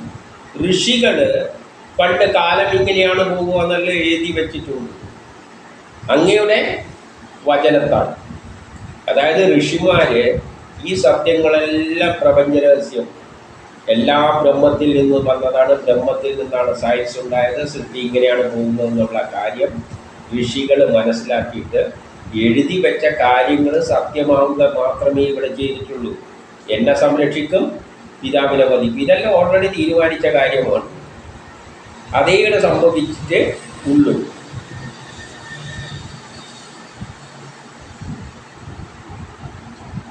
കാരണം അന്യായം പ്രവർത്തിക്കാൻ എൻ്റെ പിതാവ് വാൾ കയ്യിലെടുത്തു. അദ്ദേഹം അങ്ങനെ ചെയ്യുമെന്ന് ഋഷികളെ പറഞ്ഞേൽപ്പിച്ചിട്ടുണ്ട്. നമ്മളും ഈ ഋഷികൾ വായിച്ച ഗ്രന്ഥം വായിച്ചിട്ടാണല്ലോ ഇതെല്ലാം കേൾക്കുന്നത്. അദ്ദേഹം എന്ത് ചെയ്തു? വാള് കയ്യിലെടുത്തിട്ട് പറഞ്ഞു, എന്നിൽ നിന്നും അന്യനായ ഈശ്വരനുണ്ടെങ്കിൽ നിന്നെ രക്ഷിക്കട്ടെ, നിന്റെ തല ഞാൻ വെട്ടിയെടുക്കുന്നു. അച്ഛൻ ഇവൻ്റെ തല വെട്ടാൻ പോയിട്ട് പറഞ്ഞു, എൻ്റെ കഴിയുമ്പോൾ ഞാനാണ് ഈ ലോകത്തിൻ്റെ 3 ലോകത്തിൻ്റെ അധിപൻ, ഇനി വേറെ വല്ലവനും ഉണ്ടെങ്കിൽ വന്നിട്ട് നിന്നെ രക്ഷിച്ചോട്ടെ, അങ്ങനെ വിഷ്ണു ഉണ്ടെങ്കിൽ വന്ന് രക്ഷിച്ചോട്ടെ എന്ന് പറഞ്ഞിട്ടാണ് എൻ്റെ തല വെട്ടിയെടുക്കാൻ വേണ്ടിയിട്ട് പോയത്. അപ്പോൾ എന്നിട്ട് 30 പറയാണ്, ഈ ലോകം ഏകനായ നിന്തിരുവഴി തന്നെയാണ്. അങ്ങ് തന്നെയാണ് ഈ ലോകത്തിൻ്റെ ഏകനായ ലോകം. ഈ ലോകം ഏകനായ നിന്തിരുവഴി തന്നെയാണ്. അങ്ങ് തന്നെയാണ് ഈ ലോകമായിട്ട് മാറിയത്. കാരണം ആദിയിലും അന്ത്യത്തിലും അങ്ങ് ശേഷിക്കുന്നു. ഈ ലോകം ഉണ്ടാകുന്നതിനെക്കാട്ടി മുമ്പ് അങ്ങുണ്ട്, ലോകം നശിച്ചതിന് ശേഷവും അങ്ങുണ്ട്. അപ്പോൾ ആദിയിലും അന്ത്യത്തിലും അങ്ങുണ്ട്, മധ്യത്തിലും. അതുകൊണ്ട് നടുവിലുള്ളതും ഈ ലോകവും, ലോകത്തിന് മുമ്പിലും അങ്ങാണുള്ളത്, ലോകത്തിന് ശേഷവും ബ്രഹ്മമാണുള്ളത്. അപ്പോൾ ഈ ലോകം എന്ത് തന്നെയാണ്? ബ്രഹ്മം തന്നെയാണ്. അതുകൊണ്ട് മധ്യവും അങ്ങ് തന്നെ. മായയാൽ ഗുണപരിമാണത്തോടെ അങ്ങ് ഇതിനെ സൃഷ്ടിച്ചു. ഇതെല്ലാം മുമ്പ് പറഞ്ഞ കാര്യം തന്നെയാണ്. എന്നിട്ട് എന്ത് ചെയ്തു? അതിൽ അങ്ങ് പ്രവേശിച്ചു. അപ്പം എല്ലാം സൃഷ്ടിച്ച് അത് ഉള്ളിലും അങ്ങ് പ്രവേശിച്ചു. അനേകമെന്ന വിധം പ്രതീതി ഉണ്ടാക്കി, വ്യത്യസ്ത ഗുണങ്ങളാൽ ഉണ്ടാക്കുന്നു. അങ്ങ് തന്നെയാണ് പല വ്യത്യസ്ത രൂപത്തിൽ പ്രകടമായിരിക്കുന്നത്.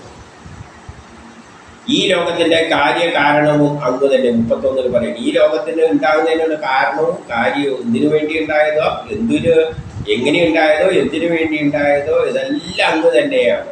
അതേസമയം അങ്ങ് അതിൽ നിന്നും വിട്ടു നിൽക്കുന്നു. അതേസമയം ഇതെല്ലാം ഉണ്ടായിട്ടുണ്ടെങ്കിലും ഇതിലൊന്നും തലയിടാതെ അങ്ങ് വിട്ടു നിൽക്കുകയാണ്. അതിനാൽ ഞാൻ, നീ എന്ന ചിന്ത അർത്ഥശൂന്യമാണ്. അതുകൊണ്ട് നമ്മൾ എന്തുണ്ടാകാൻ പാടില്ല? ഞാൻ, നീ എന്ന ചിന്തയൊന്നും ആവശ്യമില്ല. ഞാനെന്തും വന്നല്ല, ഈ ഒരു ചിന്ത ഉണ്ടാക്കിയെടുക്കണം. ഏതൊന്നിൽ നിന്ന് ഏതൊന്നിൻ്റെ ഉൽപ്പത്തി, പ്രകാശം, നിലനിൽപ്പ്, ലയം എന്നിവ ഉണ്ടാകുന്നോ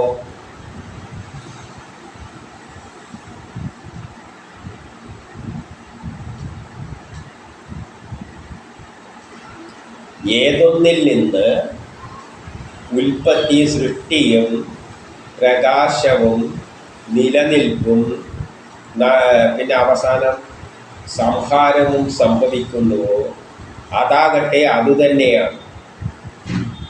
ഏതൊന്ന്, അതായത് ബ്രഹ്മം തന്നെയാണ്. ബ്രഹ്മത്തിൽ നിന്ന് തന്നെയാണ് സൃഷ്ടി ഉണ്ടാകുന്നതും സംരക്ഷിക്കുന്നതും സംഹരിക്കുന്നതും. എല്ലാം ആ ബ്രഹ്മം തന്നെയാണ് എന്ന് പറയുകയാണ്. വിത്തും വൃക്ഷവും തമ്മിൽ എന്താണ്? വിത്ത് തന്നെയാണ് വൃക്ഷമായിട്ട് മാറുന്നത്. വിത്തിൽ നിന്നും പ്രേരണയുക. അതുമാതിരി വസ്തുവും കാലവും, കാലത്തിനനുസരിച്ച് വസ്തുക്കൾ ഇങ്ങനെ ഉണ്ടായിക്കൊണ്ടിരിക്കും. ഒരു കാലഘട്ടത്തിൽ കൃതയുഗം, പിന്നെ കുറച്ച് കാലം മാറുന്നതനുസരിച്ച് ത്രേത, ഇങ്ങനെ വികസിച്ചുകൊണ്ട് ഇരിക്കും. എന്ന പോലെയാണ് വിത്തുന്ന ചെടി ഉണ്ടാകുന്നത്, മരമായിട്ട് വളർന്നത് പോലെ ബ്രഹ്മത്തിൽ നിന്ന് ആദ്യം പ്രപഞ്ചബലമുണ്ടായി, പിന്നെ 4 യുഗങ്ങളിലൂടെ ഒരു സുന്ദരമായ ലോകം ഉണ്ടാകും, എന്നിട്ട് നശിച്ചു പോകും.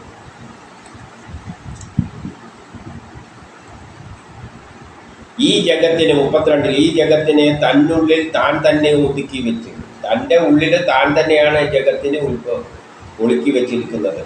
അപ്പം ഈ ബ്രഹ്മം വളരെ വ്യാപിച്ചു കിടക്കുന്നതാണ്. അതിൻ്റെ ഒരു ചെറിയ അംശമാണ് പ്രപഞ്ചമായത്. ആ പ്രപഞ്ചം അപ്പോൾ ഇതിൽ തന്നെയാണ് ഉള്ളത്, ആ വിശാലമായ ബ്രഹ്മത്തിൽ തന്നെയാണ് ഉള്ളത്. എന്നിട്ട് ആത്മാനന്ദഭൂതിയോടെ, അതിനാണ് ആത്മാനന്ദ, ആ അവസ്ഥയിൽ ോടെ നിഷ്ക്രിയനായിട്ടിരിക്കുന്നു, ഇതിലൊന്നും തലയിടാതെ ഇരിക്കുന്നു. നമ്മളെ ശരീരം ഇതാണ് ബ്രഹ്മം എന്ന് വെച്ചോളൂ. ഇവിടെ ഒരു ചെറിയ കുരു ഉണ്ടാകുന്നു, അമരുന്നു, ഒരു കുരു ഉണ്ടാകുന്നു. ഇതുവരെയാണ് ഭൂമി ഉണ്ടായി ഇല്ലാതെയാകുന്നത്. ഞാൻ നിഷ്ക്രിയനായിട്ടിരിക്കുകയാണ്. ചിലപ്പോൾ അറിയ പോലുമില്ല. ഇവിടെ ഒരു കുരു, പിന്നിലൊരു കുരു ഉണ്ടാകുന്നുണ്ടാകും, ചെറിയതായിരിക്കും, നമ്മളറിയില്ല. എനിക്ക് ഇല്ലാതെയാകുന്നു, ഉണ്ടാകുന്നു, ഇല്ലാതെയാകുന്നു. അങ്ങനെ നിഷ്ക്രിയനായിട്ട് ഇരിക്കുകയാണ്. പ്രളയകാലത്തെ കാരണജലത്തിൻ്റെ മധ്യത്തിൽ ശയിക്കുന്നു. എല്ലാം ഇല്ലാതാകുമ്പോൾ, നശിച്ചു പോകുമ്പോൾ കാരണമാകുന്ന അപ്പം ശൂന്യമാണ്. അപ്പം കാരണം ഏതിനാണോ ഇതുണ്ടാകാനുള്ള കാരണമായ ജലം, ഏതോ ഒരു കാരണത്തിൽ നിന്നാണ് ഈ ഭൂമി ഉണ്ടാകുന്നത്. ആ കാരണ ജലത്തിൽ അതൊരു ഊർജ്ജമാണ്. ആ ജലത്തിൽ ശയിക്കുന്നു. ആ സമയത്ത് കണ്ണടച്ചിട്ട് യോഗസമാധിയിലിരിക്കുന്നു. അപ്പം പിന്നെ പ്രവർത്തനമൊന്നുമില്ല. തമസിനെയും ചേർക്കുന്നില്ല, വിഷയങ്ങളെയും നിരീക്ഷിക്കുന്നില്ല. ആ സമയത്ത് കണ്ണു അടച്ചവരൊറ്റ ഇരിപ്പാണ്. ലോകത്ത് എന്താണോ ഉള്ളത് ഒന്നും അത് നോക്കുന്നില്ല. ഈ ജഗത്ത് ഇപ്രകാരമുള്ള നിന്റെ ശരീരം തന്നെയാണ്. അപ്പം ഈ പ്രപഞ്ചം എന്ന് പറയുന്നത് നിന്റെ ശരീരത്തിൻ്റെ ഒരു ഭാഗം തന്നെയാണ്. കാലസ്വരൂപമായിരുന്ന ശക്തിയാൽ കാലത്തിനനുസരിച്ച് സത്വാദി ഗുണങ്ങളിലൂടെ യോഗസമാധിയിൽ നിന്നും എഴുന്നേൽക്കുന്നു. അപ്പം അങ്ങനെ കുറേ കാലം ഉറങ്ങും, എന്നിട്ട് ഒരു സമയം എഴുതുന്നു, ഒരു ലോകം ഉണ്ടാക്കി കളയാം. അപ്പോൾ സമാധിയിൽ നിന്നും ഉയർന്നു. അപ്പം നാഭിയിൽ നിന്നും ഒരു താമര പോലെ ഒരു ബ്രഹ്മാണ്ടം ഉണ്ടാകുന്നു. ബ്രഹ്മപത്മം ചെറു വിത്തിൽ നിന്നും പേരാൽ മരം പോലെ ഉത്ഭവിച്ചു. ഒരു വിത്തിൽ നിന്ന് വലിയ ആല് വളരുന്ന പോലെ ബ്രഹ്മത്തിൻ്റെ ഏതോ ഒരു നാഭിയിൽ നിന്ന്, ഏതോ സ്ഥലത്ത് നിന്ന് ഒരു താമര ഇങ്ങനെ വികസിച്ച് വരുന്ന വഴി പ്രപഞ്ചം വികസിച്ച് വരും. ഒരു മരം പോലെ വികസിച്ചു വരും. 34 ആ താമരയിൽ പിറന്ന ബ്രഹ്മദേവൻ തന്നിൽ നിന്നും അന്യമായതൊന്നും കണ്ടെത്തിയില്ല. പിന്നെ ആ സൃഷ്ടിയുടെ ആക്രമത്തെപ്പറ്റി ഒന്ന് വിവരിക്കുകയാണ് പ്രപഞ്ചമുണ്ടായത്. അപ്പം ശാന്തമായ എല്ലാം ശൂന്യം. ഏതോ ഒരു സ്ഥലത്ത് നിന്ന് താമരയിലൂടെ തണ്ടിങ്ങനെ പൊന്തി വരുന്ന താമര പൂവാണ്.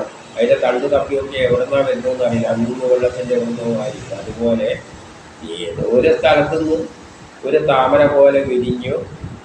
അതിൽ നിന്നാണ് ബ്രഹ്മാവ് സൃഷ്ടിക്കുള്ള പ്രേരണയായ ശക്തി ഉണ്ടായി. എന്നിട്ട് ആ ശക്തി ചുറ്റും നോക്കിയപ്പോൾ ഒന്നുമില്ല, ഒന്നിനെയും കാണാനില്ല.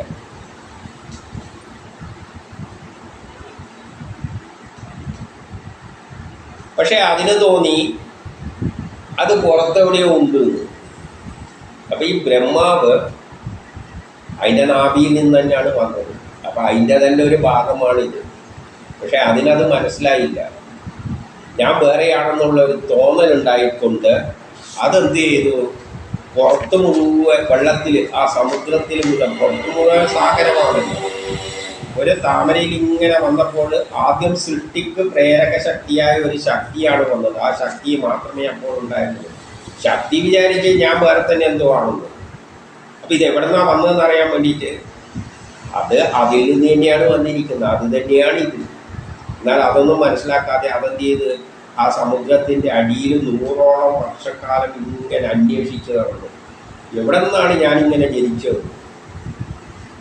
ജനിച്ചില്ലാത്തത് തന്നെയാണ്. പക്ഷെ അത് അതിന് മനസ്സിലായില്ല. അത് ആ സമുദ്രത്തിൽ മുഴുവൻ 100 വർഷത്തോളം ചുറ്റിക്കറങ്ങി നിന്നു. ഒന്നും കണ്ടെത്തിയില്ല.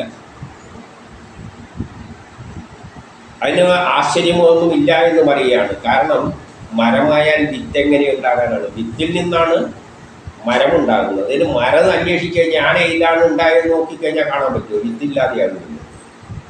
അതേപോലെയുള്ള അവസ്ഥയാണ്. ഇപ്പം 35 പറയാണ്, ആത്മാവായ അങ്ങ് തന്നെ ബ്രഹ്മദേവനായപ്പോൾ തിരികെ വന്ന്, അപ്പം അങ്ങേര് കുറേ കറങ്ങി അടിച്ച് നടന്നിട്ടൊന്നും കാണാതുകൊണ്ട് തിരിഞ്ഞു വന്നിട്ട് ആ താമരയിൽ തന്നെ ഇരുന്നു. എന്നിട്ട് ഉഗ്ര തപസ്സിൽ മനസ്സിലൂടെ ചിന്തിച്ചു, ഞാൻ എവിടെ നിന്നാണ് വന്നത്. അങ്ങനെ ഇരിക്കുമ്പോഴാണ് സ്വശരീരത്തിൽ വസിച്ച നിന്തിരുവടിയും പ്രാപിച്ചത്. അപ്പോഴാണ് സ്വന്തം ശരീരത്തിൽ തന്നെയാണ് ഞാൻ ഇരിക്കുന്നത്. അതുകൊണ്ട് ഞാൻ ഈശ്വരനെ അന്വേഷിക്കേണ്ടിട്ട് പുറത്ത് ആകാശത്തിലോ ഹിമാലയത്തിലോ ഒന്നും പോയി തപ്പി നോക്കിയിട്ട് ഒരു കാര്യമില്ല. നേരെ ഉള്ളിൽ തന്നെ കണ്ണു അടച്ചിരുന്നിട്ട് കാണാൻ ശ്രമിച്ചാൽ മതി. അങ്ങനെ അദ്ദേഹം കണ്ടത് എന്താണ്? 36 ഉള്ളിൽ തന്നെ എന്താണ് കണ്ടത്? ആയിരക്കണക്കിന് മുഖങ്ങളും പാദങ്ങളും ശിരസ്സുകളും കരകളും തുറകളും പിന്നെ വായ ഇത് എല്ലാം ഉള്ള സത്തിൽ നിന്നും രൂപം കൊണ്ട വിരാട രൂപത്തെ ബ്രഹ്മദേവൻ ദർശിച്ചു സന്തോഷിച്ചു എന്ന് പറയുകയാണ്. അപ്പോൾ ഉള്ളിൽ തന്നെ നോക്കിയപ്പോൾ ആ മരം വിത്തിൻ്റെ അകത്ത് നോക്കിക്കഴിഞ്ഞാൽ ഈ മരം ആയി മാറേണ്ട എല്ലാ ജനിതക ഘടനയും വിത്തിൽ കാണാം. അതുപോലെ ബ്രഹ്മദേവന് ഉള്ളിലേക്ക് നോക്കിയപ്പോൾ തന്നിൽ തന്നെ ഉള്ള ആ ശക്തിയിൽ ഈ പ്രപഞ്ചത്തിൻ്റെ മുഴുവൻ ജനിതക ഘടന കണ്ടു എന്നാണ് ആധുനിക സയൻസിലൂടെ പറയാനുള്ളത്. എനിക്ക് പിന്നെ എന്താ ചെയ്തത്? വേദങ്ങൾ വേണം സൃഷ്ടി നടത്താൻ. അപ്പം ബ്രഹ്മാവിന് സൃഷ്ടി നടത്തണം. സൃഷ്ടി നടത്തേണ്ടിക്ക് സയൻസ് വേണം. സയൻസ് എന്ന് പറഞ്ഞാൽ വേദം. ആറ്റങ്ങളെല്ലാം ഉണ്ടാക്കേണ്ടിക്ക് സയൻസ് അറിയണം. അതാണ് വേദങ്ങൾ. അപ്പം കൂടാതെ അങ്ങ് ഹയഗ്രീവ ഭഗവാന്റെ രൂപം ധരിച്ച് മധു, കൈധവൻ എന്നീ പേരിലുള്ള രജോ ഗുണവും തമോ ഗുണവും മുക്തമായ വേദവിരോധികളെ വധിച്ചിട്ട് വേദത്തെ ബ്രഹ്മാവിന് വീണ്ടെടുത്തു കൊടുത്തു.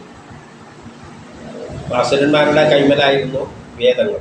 അവരെയെല്ലാം കൊന്നിട്ട് വേദം സയൻസ് എടുത്തിട്ട് ആറ്റ എങ്ങനെ ഉണ്ടാക്കണം, തന്മാത്ര എങ്ങനെ ഉണ്ടാക്കണം, പ്രപഞ്ചം എങ്ങനെ ഉണ്ടാക്കണം, മനുഷ്യനെങ്ങനെ ഉണ്ടാക്കണം എന്നുള്ള അതുണ്ടായെങ്കിലല്ലേ ബ്രഹ്മാവിന് സൃഷ്ടി നടത്താൻ പറ്റും.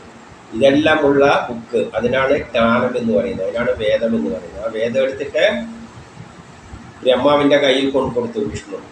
എന്നിട്ട് ഇത് നോക്കിയിട്ട് ഉണ്ടാക്കിക്കോന്നും പറഞ്ഞിട്ട് ഇത് നോക്കിയിട്ടാണ് പ്രപഞ്ചം ഉണ്ടാക്കിയിരിക്കുന്നത്. അല്ലാതെ എങ്ങനെയെങ്കിലും ചുമ്മാ ഉണ്ടാക്കിയതല്ല. ആന ഉണ്ടാകട്ടെ എന്ന് പറയുമ്പോൾ ആന ഉണ്ടാകുക, തേങ്ങ ഉണ്ടാകട്ടെ എന്ന് പറയുമ്പോൾ തേങ്ങ ഉണ്ടാക്കി, ഇങ്ങനെയൊന്നും ഉണ്ടാക്കിയിട്ടില്ല. സയൻസിലൂടെ തന്നെയാണ്.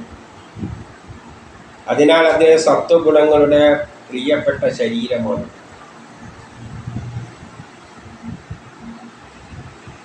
ഇങ്ങനെ 38 ഇങ്ങനെ മനുഷ്യർ, ഋഷികൾ, പിന്നെയോ ദേവൻ, മത്സ്യം എന്നീ അവതാരങ്ങളിലൂടെ ലോകങ്ങളെ രക്ഷിക്കുന്നു. ഇങ്ങനെ പല ഘട്ടം ഘട്ടമായിട്ട് വന്നിട്ടാണ് സൃഷ്ടി നടത്തിയിരിക്കുന്നത്. എന്നിട്ട് അതാത് കാലത്ത് യോജിച്ച സദാചാരങ്ങളെ ഉണ്ടാക്കുന്നു. സദാചാരം ഗോത്ര കാലഘട്ടത്തിൽ ഒരു സദാചാരമാണ്. കുറച്ച് പേര് മറ്റുള്ള രാഷ്ട്രത്തിൽ പോയിട്ട് അവിടെ കൊള്ളയടിച്ചിട്ട് പെണ്ണിനെയെല്ലാം കൊണ്ടുവരും, ആളുകളെ പിടിച്ച് അടിമയാക്കും. അന്നത്തെ സദാചാരം അതാണ്, അടിമ വ്യവസ്ഥിതിയാണ്. കാലം തന്നെയാണ് ഉണ്ടാക്കി കൊടുത്തിരിക്കുന്നത്. അതാത് കാലത്തിന് പിന്നെ പറ്റവന്നെ ഇത് പരിപാടി ശരിയാവില്ല. പിന്നെയാണ് കൊളോണിയലിസം വന്നത്. ഇങ്ങനെ ഓരോ കാലഘട്ടത്തിന് യോജിച്ച സദാചാരം ഉണ്ടാക്കും. പിന്നെ കലികാലത്ത് പ്രചണ്ഡ മൂർത്തിയായിട്ട് വന്നു. കലികാലത്തിലെ ഒരു പ്രത്യേക രൂപത്തിലാണ് വന്നത്. അതുകൊണ്ട് നിന്തിരുവടിയെ ത്രിയുഗം എന്ന് പറയുന്നു.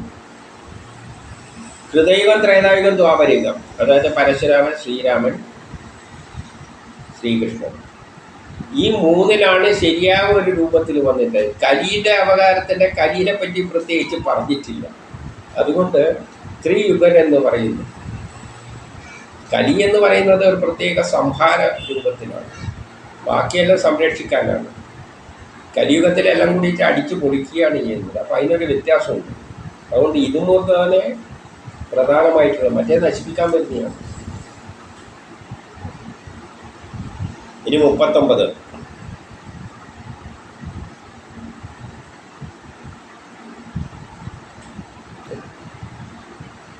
നമ്മുടെ അവസ്ഥയെപ്പറ്റി പറയുകയാണ് 39. പാപവാസനകളാൽ ദുഷിച്ചത്. പാപവാസനകളാണ് നമ്മളിലുള്ളത്. ബാഹ്യ വിഷയങ്ങളിലാണ് ആകൃഷ്ട ചിത്തം. ചിത്തം മുഴുവൻ മറ്റുള്ള പുറത്തുള്ള കാര്യങ്ങളിലാണ്. അത് വേണം ഇത് വേണം എന്നുള്ളത്. നടക്കാനാവാത്ത കാമനകളാണ്. സാധിക്കാൻ പറ്റാത്ത കാമനകളായിട്ട് വശംവദനായത്. സന്തോഷം, സന്താപം, ഭീതി, ഏഷണി എന്നിവയാൽ പീഡിതനുമായ മനസ്സ് നിന്തിരുവടിയുടെ കഥകളിലൂടെ സംതൃപ്തനാകില്ല. ഇപ്പം നമ്മളൊന്നും ഈ കഥ കേട്ടോണ്ടൊന്നും സംതൃപ്തനാകാൻ പോകുന്നില്ല. നമ്മുടെ മനസ്സെല്ലാം വേറെ എന്തിനല്ലോ വേണ്ടിയിട്ട് ഓടി അടക്കുകയാണ്. അങ്ങനെയുള്ള ആൾക്കാരുടെ മുമ്പിൽ ഈ കഥ പറഞ്ഞിട്ടൊന്നും ഒരു കാര്യമില്ല. നമ്മൾ ഓരോ ആഗ്രഹങ്ങൾ വെച്ച് അങ്ങനെ ഓടി നടക്കുകയാണ്. അതിനാൽ നിന്തിരുവടിയുടെ തത്വം ഞാനെങ്ങനെ ഗ്രഹിക്കും? അങ്ങനെയുള്ള നമുക്കൊന്നും അങ്ങനെ മനസ്സിലാക്കാൻ പറ്റില്ല. നമ്മളെല്ലാം ഓരോ ആഗ്രഹത്തിൻ്റെ പിന്നാലെ ഓടുകയാണ്. 40. സംതൃപ്തി വരാതെ രസനേന്ദ്രിയം ഒരു വഴിക്കാൻ പോകുന്നത്. തിന്നണം കുടിക്കണം എന്നുള്ള രസം രുചിക്കണം എന്ന് പറഞ്ഞിട്ട് മനസ്സ് വായ നമ്മൾ ഒരു വഴിക്കേക്ക് പിടിച്ചു വലിക്കും. ജനനേന്ദ്രിയം വേറൊരു വഴിക്ക് പിടിച്ചു വലിക്കും. പിന്നെ ത്വക്ക് സ്പർശിച്ചു നോക്കാനുള്ള ആഗ്രഹം, വയറ് അല്ലെങ്കിൽ ചെവി, വായ അല്ല മറ്റുള്ള ചെവി, ഇതെല്ലാം വേറൊരു വഴിക്ക് പിടിച്ചു വലിക്കും. മണം പിടിച്ചിട്ട് മണം പറയും അങ്ങോട്ടേക്ക് പോകാം, വേറൊരു വഴിക്ക് പിടിച്ചു വലിക്കും. നേത്രം കാണുന്നതനുസരിച്ച് അങ്ങോട്ട് കൊള്ളാം, അവിടെ കൊള്ളാം, അങ്ങോട്ടേക്ക് പിടിച്ചു. ഘ്രാണേന്ദ്രിയ നേത്രവും മറ്റൊരു വശത്തേക്കും. കർമ്മേന്ദ്രിയങ്ങൾ എന്തൊക്കെയല്ല ചെയ്യണം എന്നുള്ള ആഗ്രഹം വെച്ച് കയ്യും കാലും എല്ലാം, കാല് പറയും അങ്ങോട്ടേക്ക് പോകുന്നു, കൈ പറയും അവിടെ പോയി ഇത് പിടിച്ചു വലിക്കണം. ഏതാണ്ട് ഒരിടത്തേക്കെല്ലാം പിടിച്ചു വലിക്കും. എങ്ങനെയെന്നാൽ അനേകം ഭാര്യമാരുള്ള ഒരു പുരുഷനെ പോലെ എന്നാണ് പറയുന്നത്. ഒരു പുരുഷന് അനേകം ഭാര്യമാരുണ്ടെങ്കിൽ ഓരോ ഭാര്യമാരും ഓരോ ഭാഗത്തേക്ക് പിടിച്ചു വലിക്കുന്ന പോലെ നമ്മളെ കണ്ണും മൂക്കും രസനേന്ദ്രിയവും ലൈംഗിക അവയെല്ലാം നമ്മളെ ഓരോ വശത്തേക്ക് പിടിച്ചു വലിച്ചിട്ട് അതിൽ കിടന്ന് നമ്മൾ ഞെരിഞ്ഞമരുകയാണ്.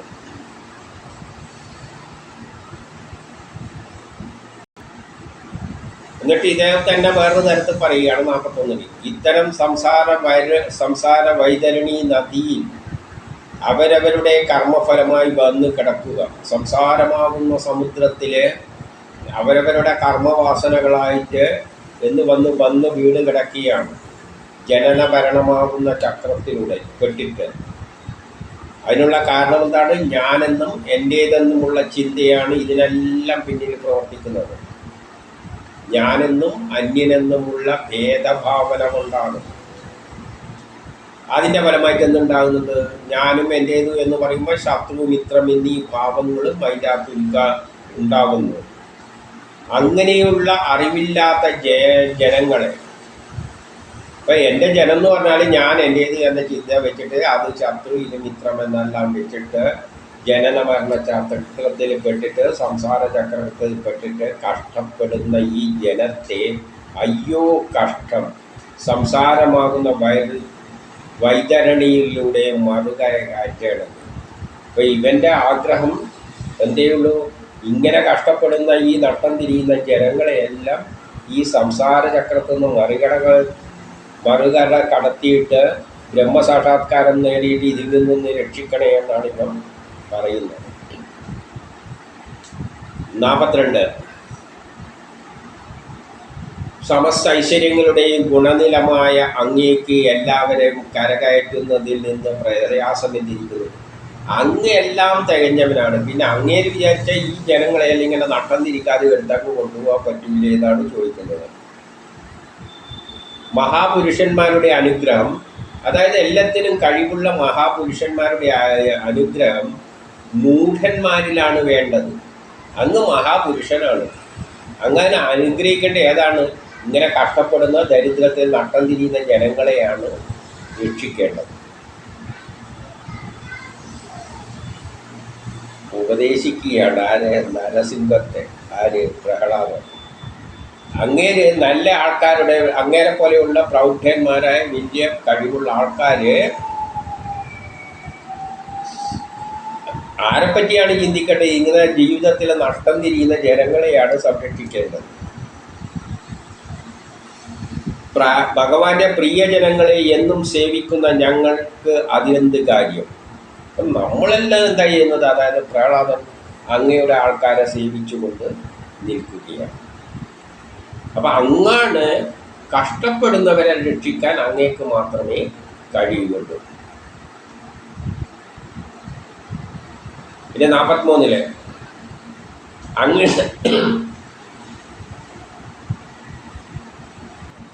അങ്ങയുടെ അവദാനങ്ങളിൽ മുഴുകിയ ചിത്തത്തോടുകൂടി വർത്തിക്കുന്ന ഞാനാണെങ്കിൽ അങ്ങയെപ്പറ്റി തന്നെ ചിന്തിച്ചങ്ങ് ജീവിതം കളയുകയല്ല, അങ്ങയെ തന്നെ ചിന്തിച്ച് കഴിയുകയാണ്. എനിക്ക് ഈ കര കാണാൻ പ്രയാസമായ വൈതരണിയിൽ അമ്പരപ്പ് തോന്നുന്നില്ല. എനിക്കിതിൽ പ്രയാസമൊന്നും തോന്നുന്നില്ല. ഇങ്ങനെ എല്ലാ ജനങ്ങളും കടന്ന് നഷ്ടം തിരിയുന്നതിന് എനിക്ക് പ്രയാസമൊന്നുമില്ല. കാരണം എന്തുകൊണ്ടാണ്? ഞാൻ അങ്ങയെപ്പറ്റി ചിന്തിച്ച് മാത്രമാണ് ഇരിക്കുന്നത്. എനിക്ക് ഈ ഭൗതിക സുഖങ്ങളിലൊന്നും താല്പര്യമില്ല. ഞാൻ ഈ ലോകത്തെയെല്ലാം തേച്ചിട്ട് അങ്ങയെപ്പറ്റി ഇങ്ങനെ ചിന്തിച്ച് വരെ ഇരിപ്പാണ്.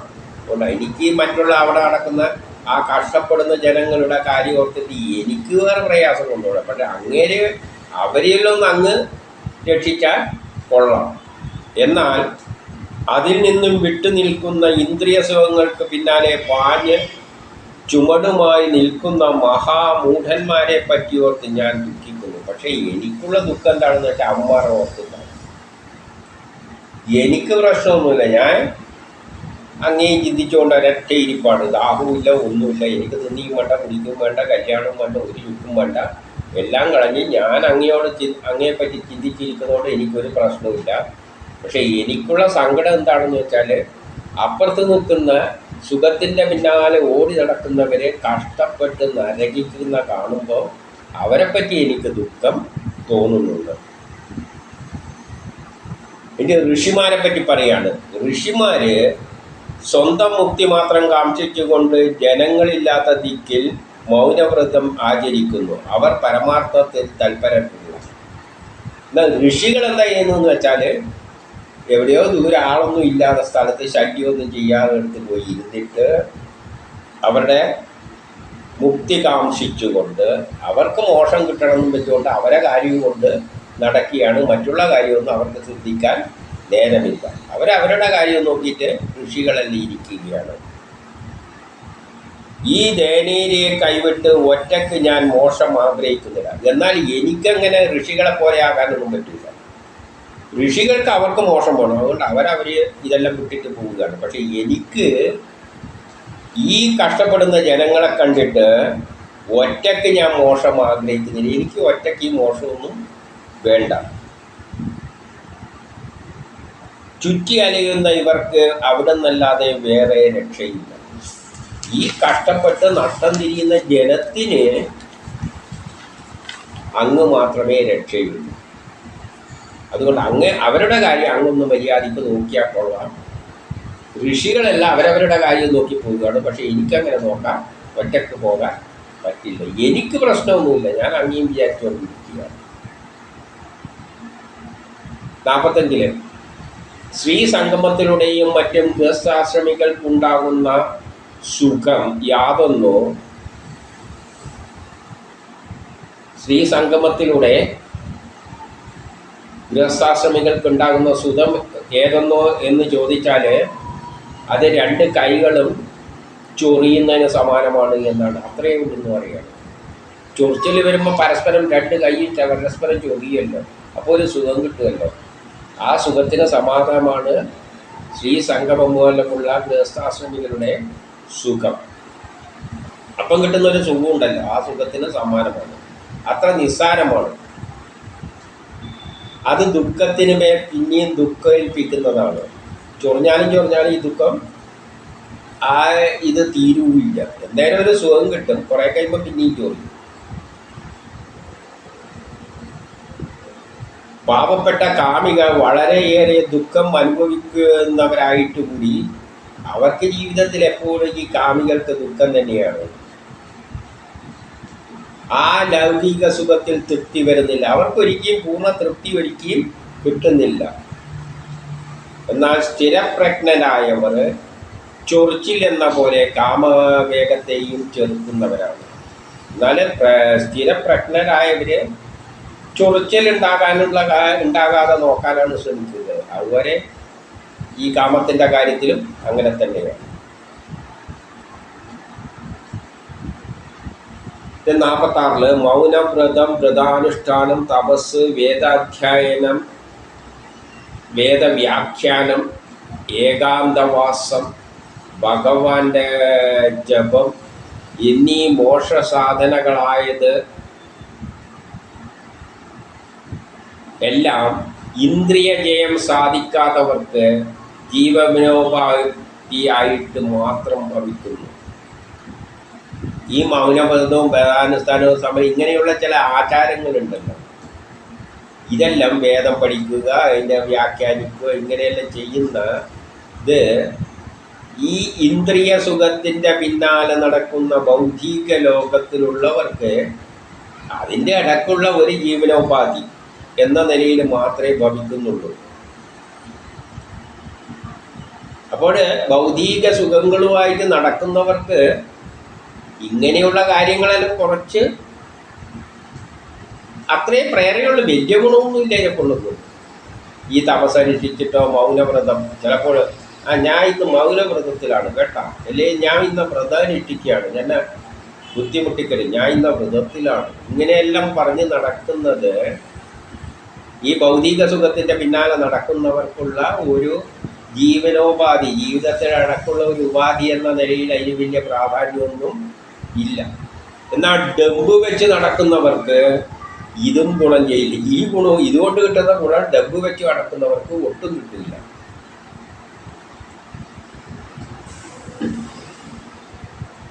ഇനി 47 പറയാണ്, വിത്തും മുളയും എന്ന പോലെ വിത്തിൽ നിന്നാണ് മുളയുണ്ടാകുന്നത്.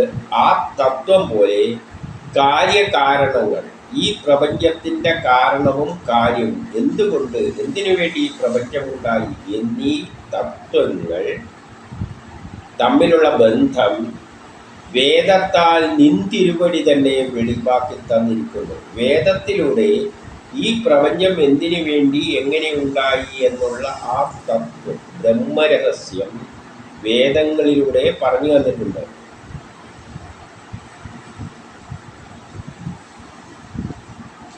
പ്രാകൃത രൂപം അല്ലാത്ത നിന്തിരുവടിക്ക് അതല്ലാതെ വേറൊരു രൂപമില്ല. അപ്പം നിന്തിരുവടിയുടെ യഥാർത്ഥ രൂപം ആ വേദം നിർദ്ദേശിക്കുന്ന ആ രൂപമാണ്, ആ സത്യമാണ്, അല്ലാതെ ഈ പ്രാകൃതമായ ഈ പ്രകൃതിയല്ല.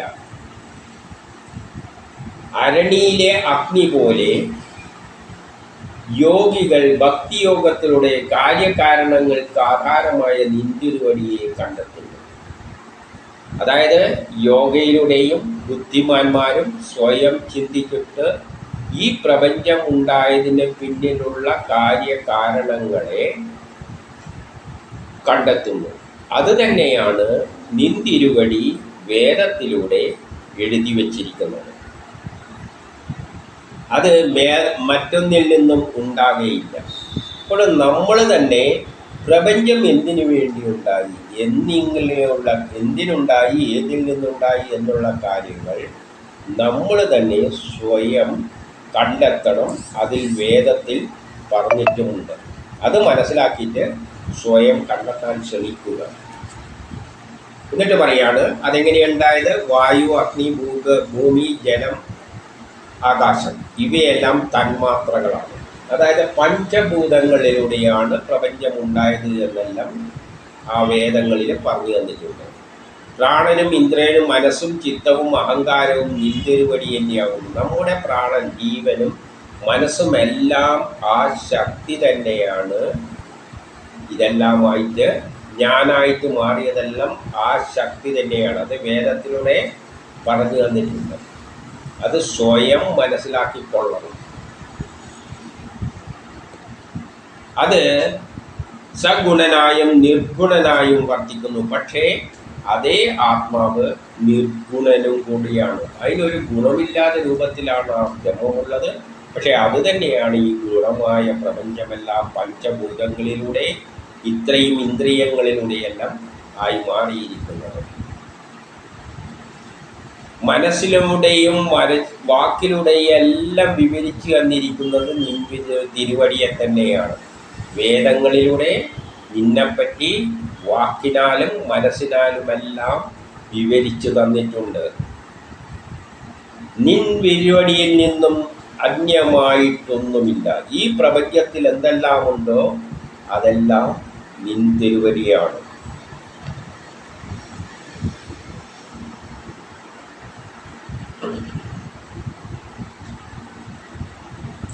ഇനി 49 പറയാണ്, സത്വാദി ഗുണങ്ങളാകട്ടെ, മഹാതത്വങ്ങളാകട്ടെ, മനസ്സാകട്ടെ, ദേവന്മാരാകട്ടെ, മനുഷ്യരാകട്ടെ, ഇവയെല്ലാം ആദിയും അന്തവും ഉള്ളവയാകുന്നു. ഇതിനെയെല്ലാം തുടക്കമുണ്ട്, അവസാനമുണ്ട്. ദേവന്മാർക്കും എല്ലാത്തിനും ഇവിടെ എന്തെല്ലാം ഉണ്ടായിട്ടുണ്ടോ അതിന് തുടക്കമുണ്ട്, അവസാനമുണ്ട്. അതുകൊണ്ട് തന്നെ തുടക്കവും അവസാനവും ഉള്ള അവർക്ക് അവയ്ക്കൊന്നും തന്നെ ദേവന്മാർക്കടക്കം അങ്ങയെ അറിയില്ല. അതായത് ബ്രഹ്മാവിനും വിഷ്ണു മഹേശ്വരന്മാർക്കൊന്നും തന്നെ അങ്ങയെ അറിയില്ല. വിദ്വാൻമാർ ഇപ്രകാരം ചിന്തിച്ച് ശബ്ദപ്രമാണമായ പ്രധാനമായ വേദത്തിൽ നിന്നും വിട്ടു നിൽക്കുന്നു. അതുകൊണ്ട് വിദ്വാൻമാരെന്ത് ചെയ്യുന്നു? വേദം എന്ന് പറയുന്നത് ശബ്ദത്തിൻ്റെ പ്രധാനമായ, അതായത് വേദത്തിലുള്ള പ്രധാന വാക്കുകൾ മുഴുവൻ, വേദത്തിൻ്റെ 99% ഭൗതിക ലോകത്തിലെ കാര്യങ്ങളാണ്. റോക്കറ്റ് ഉണ്ടാക്കേണ്ട കാര്യമെല്ലാമാണ് വേദത്തിൽ പറഞ്ഞിരിക്കുന്നത്. അതുകൊണ്ട് വിദ്വാൻമാർ ആ ഭാഗം വിട്ടുകളയുന്നു. എന്നിട്ട് ബ്രഹ്മസാക്ഷാത്കാരത്തിലേക്ക് പോകുന്നു. അവർക്ക് വേദം, ബ്രഹ്മ സന്യാസത്തിലേക്ക് ഇരിക്കുന്നവരെ വേദം എല്ലാം എടുത്ത് കളയണം. വേദം എന്ന് പറഞ്ഞാൽ സയൻസ് പുസ്തകമാണ്. ഈ പ്രപഞ്ചത്തിലുള്ള റോക്കറ്റ് ഉണ്ടാക്കേണ്ടി ഇതെല്ലാം കാര്യങ്ങളാണ്. ആറ്റം ഉണ്ടാക്കേണ്ടി ബ്രഹ്മാവിന് കൊടുത്തതാണ്. ആദ്യം ഇലക്ട്രോൺ ഉണ്ടാക്കണം, പ്രോട്ടോൺ ഉണ്ടാക്കണം, എന്നിട്ട് ആറ്റങ്ങൾ ഉണ്ടാക്കണം. ഇങ്ങനെയെല്ലാം ഉണ്ടാക്കേണ്ട കാര്യങ്ങളാണ് വേദത്തിലുള്ളത്. 50 പറയാണ്, നിന്തിരുവടിക്കായി അതിനാൽ സാധാരണക്കാരന് എന്ത് വെച്ചിട്ടുണ്ട്? നമസ്കാരം, സ്തോത്രം, കർമാർപ്പണം, പരിചരണം, തൃപ്പാദസ്മരണം, കഥാശ്രവണം എന്നിങ്ങനെ 6 ഉപാധികളിലൂടെ എന്ത് ചെയ്യാം? പരമഹംസന്മാർ പ്രാപിക്കാൻ ശ്രമിക്കുന്ന ആ ഈശ്വരനെ ജനം പ്രാപിക്കുന്നു. അപ്പം സാധാരണ ജനത്തിന് വേദങ്ങളൊന്നും പഠിച്ചിട്ടൊന്നും പറ്റില്ല. വേദത്തിൽ അധികവും പറ്റിയതാണ് ഉള്ളത്. പിന്നെ ഗാഠമായി ചിന്തിച്ചിട്ട് അത് മനസ്സിലാക്കാനും പറ്റില്ല. പിന്നെ അവർക്ക് വേണ്ടിയിട്ടാണ് എന്ത് ചെയ്തിരിക്കുന്നത്? ഈ പറയുന്ന സ്തോത്രങ്ങളും മന്ത്രങ്ങളും നമസ്കാരങ്ങളും ഇങ്ങനെയെല്ലാം കുറച്ചെല്ലാം ഉണ്ടല്ലോ, അതെല്ലാം സാധാരണ ജനത്തിന് വേണ്ടിയിട്ടാണ്. അതിലൂടെയാണ്, അതായത് എപ്പോഴും ഈ കഥകൾ കേൾക്കുക, ആ കഥയിൽ ഭ്രമിച്ചിട്ട് ഈശ്വരനെ പറ്റി തന്നെ ചിന്തിച്ച് ഇങ്ങനെ ഇരുന്നുകൊണ്ട് അദ്ദേഹത്തെയും നമസ്കരിച്ചിട്ട് ഏത് സമയം ഭഗവാനെ എന്ന് പറഞ്ഞ് ചിന്തിച്ചിരുന്നു കഴിഞ്ഞാൽ അവർക്കാണ്, ജനത്തിന് വേണ്ടിയിട്ടാണ് ഇത് വെച്ചിരിക്കുന്നത്. ഇനി 51 ഭഗവത് ഭക്തിയോടെ ഇത്തരത്തിൽ ഭജിക്കപ്പെട്ട് വർണ്ണിക്കപ്പെട്ട ഗുണങ്ങളോടുകൂടിയ ഭഗവാൻ കോപം ശമിപ്പിച്ച് പ്രഹ്ലാദൻ്റെ ഇതെല്ലാം കേട്ടപ്പോൾ ഇദ്ദേഹത്തിൻ്റെ കോപം ശമിച്ചു. ആര്? നരസിംഹമൂർത്തിയുടെ. ഇത് തൻ്റെ മുമ്പിൽ വീണ് കടന്നിട്ട് പറയുന്ന പ്രഹ്ലാദനോട് ഇങ്ങനെ പറഞ്ഞു. അപ്പോൾ അദ്ദേഹം ശാന്തനായി. അല്ലയോ ശോഭനാത്മാവായ പ്രഹ്ലാദ, നിനക്ക് സ്തുതി. അവന് സ്തുതി പറയുകയാണ്. ഹേ അസുരശ്രേഷ്ഠ, അസുരന്മാരിലെ ശ്രേഷ്ഠനാണിവൻ, ഞാൻ നിൻ്റെ വാക്കിൽ പ്രസന്നനായിരിക്കുന്നു. എന്തെങ്കിലും വരം വേണമെങ്കിൽ ചോദിച്ചോളൂ. നീ ജീവജാലങ്ങളുടെ ആഗ്രഹത്തെ നിറവേറ്റുന്നവനാകുന്നു. ജീവജാലങ്ങളുടെ ആഗ്രഹത്തെ, എന്താണ് ജീവജാലങ്ങളുടെ ആഗ്രഹം? ഭൂമി സൂര്യന് ചുറ്റുമ്പോൾ എല്ലാം ഒന്നും തെറിച്ചു പോകരുത്. അതല്ല അതേമാതിരി നിൽക്കണം. അതിനു വേണ്ടിയിട്ടാണ് ഈ പാടുപെട്ടത്. എന്നിട്ട് 53 വരെയാണ്, എന്നെ പ്രസാദിപ്പിക്കാത്തവന് എൻ്റെ സാക്ഷാത്കാരം ലഭിക്കില്ല. എന്നെ കണ്ട പ്രാണിയും പിന്നെ എന്നെ കണ്ട ഒരു പ്രാണിക്കും പിന്നെ തപിക്കേണ്ടി വരില്ല. അതായത് ബ്രഹ്മസാക്ഷാത്കാരം നേടിക്കഴിഞ്ഞാൽ പിന്നെ അവർക്ക് ഈ സംസാര ദുഃഖത്തിൽ അകപ്പെടേണ്ടി വരില്ല. എപ്പോഴാണ് എന്നെ കാണുന്നത്? ബ്രഹ്മസാക്ഷാത്കാരം നേടുന്നത്. ആകയാൽ സ്ഥിരപ്രജ്ഞ ശുദ്ധചരിത്രനും ശ്രേയസിനെ ആഗ്രഹിക്കുന്നവരുമായ ഭാഗ്യശാലികൾ എല്ലാ തരം കാമിതങ്ങളുടെയും പാലകനായ എന്നെ എല്ലാ പ്രകാരത്തിലും പ്രസാദിപ്പിക്കുന്നു. അപ്പം സുഖമായ ഒരു സുഖം അവസ്ഥ കിട്ടണ്ടെങ്കിൽ ഒരു വഴിയേ ഉള്ളൂ, അങ്ങേരെ പ്രാപിക്കുക. ഈ ബാക്കിയെല്ലാം വിട്ടിട്ട് അങ്ങേരെ പ്രാപിക്കുക. ഇനി 45.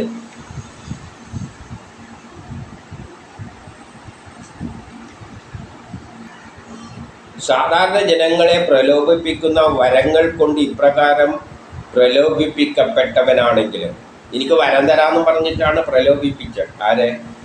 പ്രഹ്ലാദനെ. എനിക്ക് വരം തരാം, എനിക്ക് എന്ത് വരം വേണം? സാധാരണ ജനങ്ങൾ കേട്ട് കഴിഞ്ഞാൽ ഉടനെ എന്ത് വരും? പ്രലോഭനത്തിനാകുമ്പോൾ പക്ഷേ അത് വേണം ഇത് വേണം എന്നെല്ലാണ് ആവശ്യപ്പെട്ടത്. പക്ഷേ സാധാരണ ജനങ്ങളെ പ്രലോഭിപ്പിക്കുന്ന വരങ്ങൾ കൊണ്ട് ഇപ്രകാരം പ്രലോഭിപ്പിക്കപ്പെട്ടവനായ പ്രഹ്ലാദൻ ഉത്തമനും, അത് അസുരന്മാരിലെ ഉത്തമനായ പ്രഹ്ലാദൻ എന്നാണ് പറയുന്നത്. സാധാരണ അസുരന്മാരാണെങ്കിൽ കേട്ട് കഴിഞ്ഞാൽ ചാടിപ്പിടിച്ച് അത് വേണം, എനിക്ക് ലോകത്തിൻ്റെ മറ്റേ അതാണെന്നല്ലാണ് പറയുക. പക്ഷേ ഇവൻ അസുരനാണ്, ഉത്തമനാണ്. ഉത്തമനായ പ്രഹ്ലാദൻ ഭഗവാനിലെ നിരുപാധികമായ ഭക്തി മാത്രമാണ് ആവശ്യപ്പെട്ടത്. ഭഗവാനിൽ ഒരു ഉപാധിയും കൂടാതെയുള്ള ഭക്തിയാണ് അദ്ദേഹം ആവശ്യപ്പെട്ടുള്ളൂ. അദ്ദേഹം ചോദിച്ചത് അത്രമാത്രമാണ്, എനിക്ക് അങ്ങയിൽ ഒരു ഉപാധിയും കൂടാതെയുള്ള ഭക്തി മാത്രം മതി എന്നാണ് പ്രഹ്ലാദൻ ആവശ്യപ്പെട്ടത്.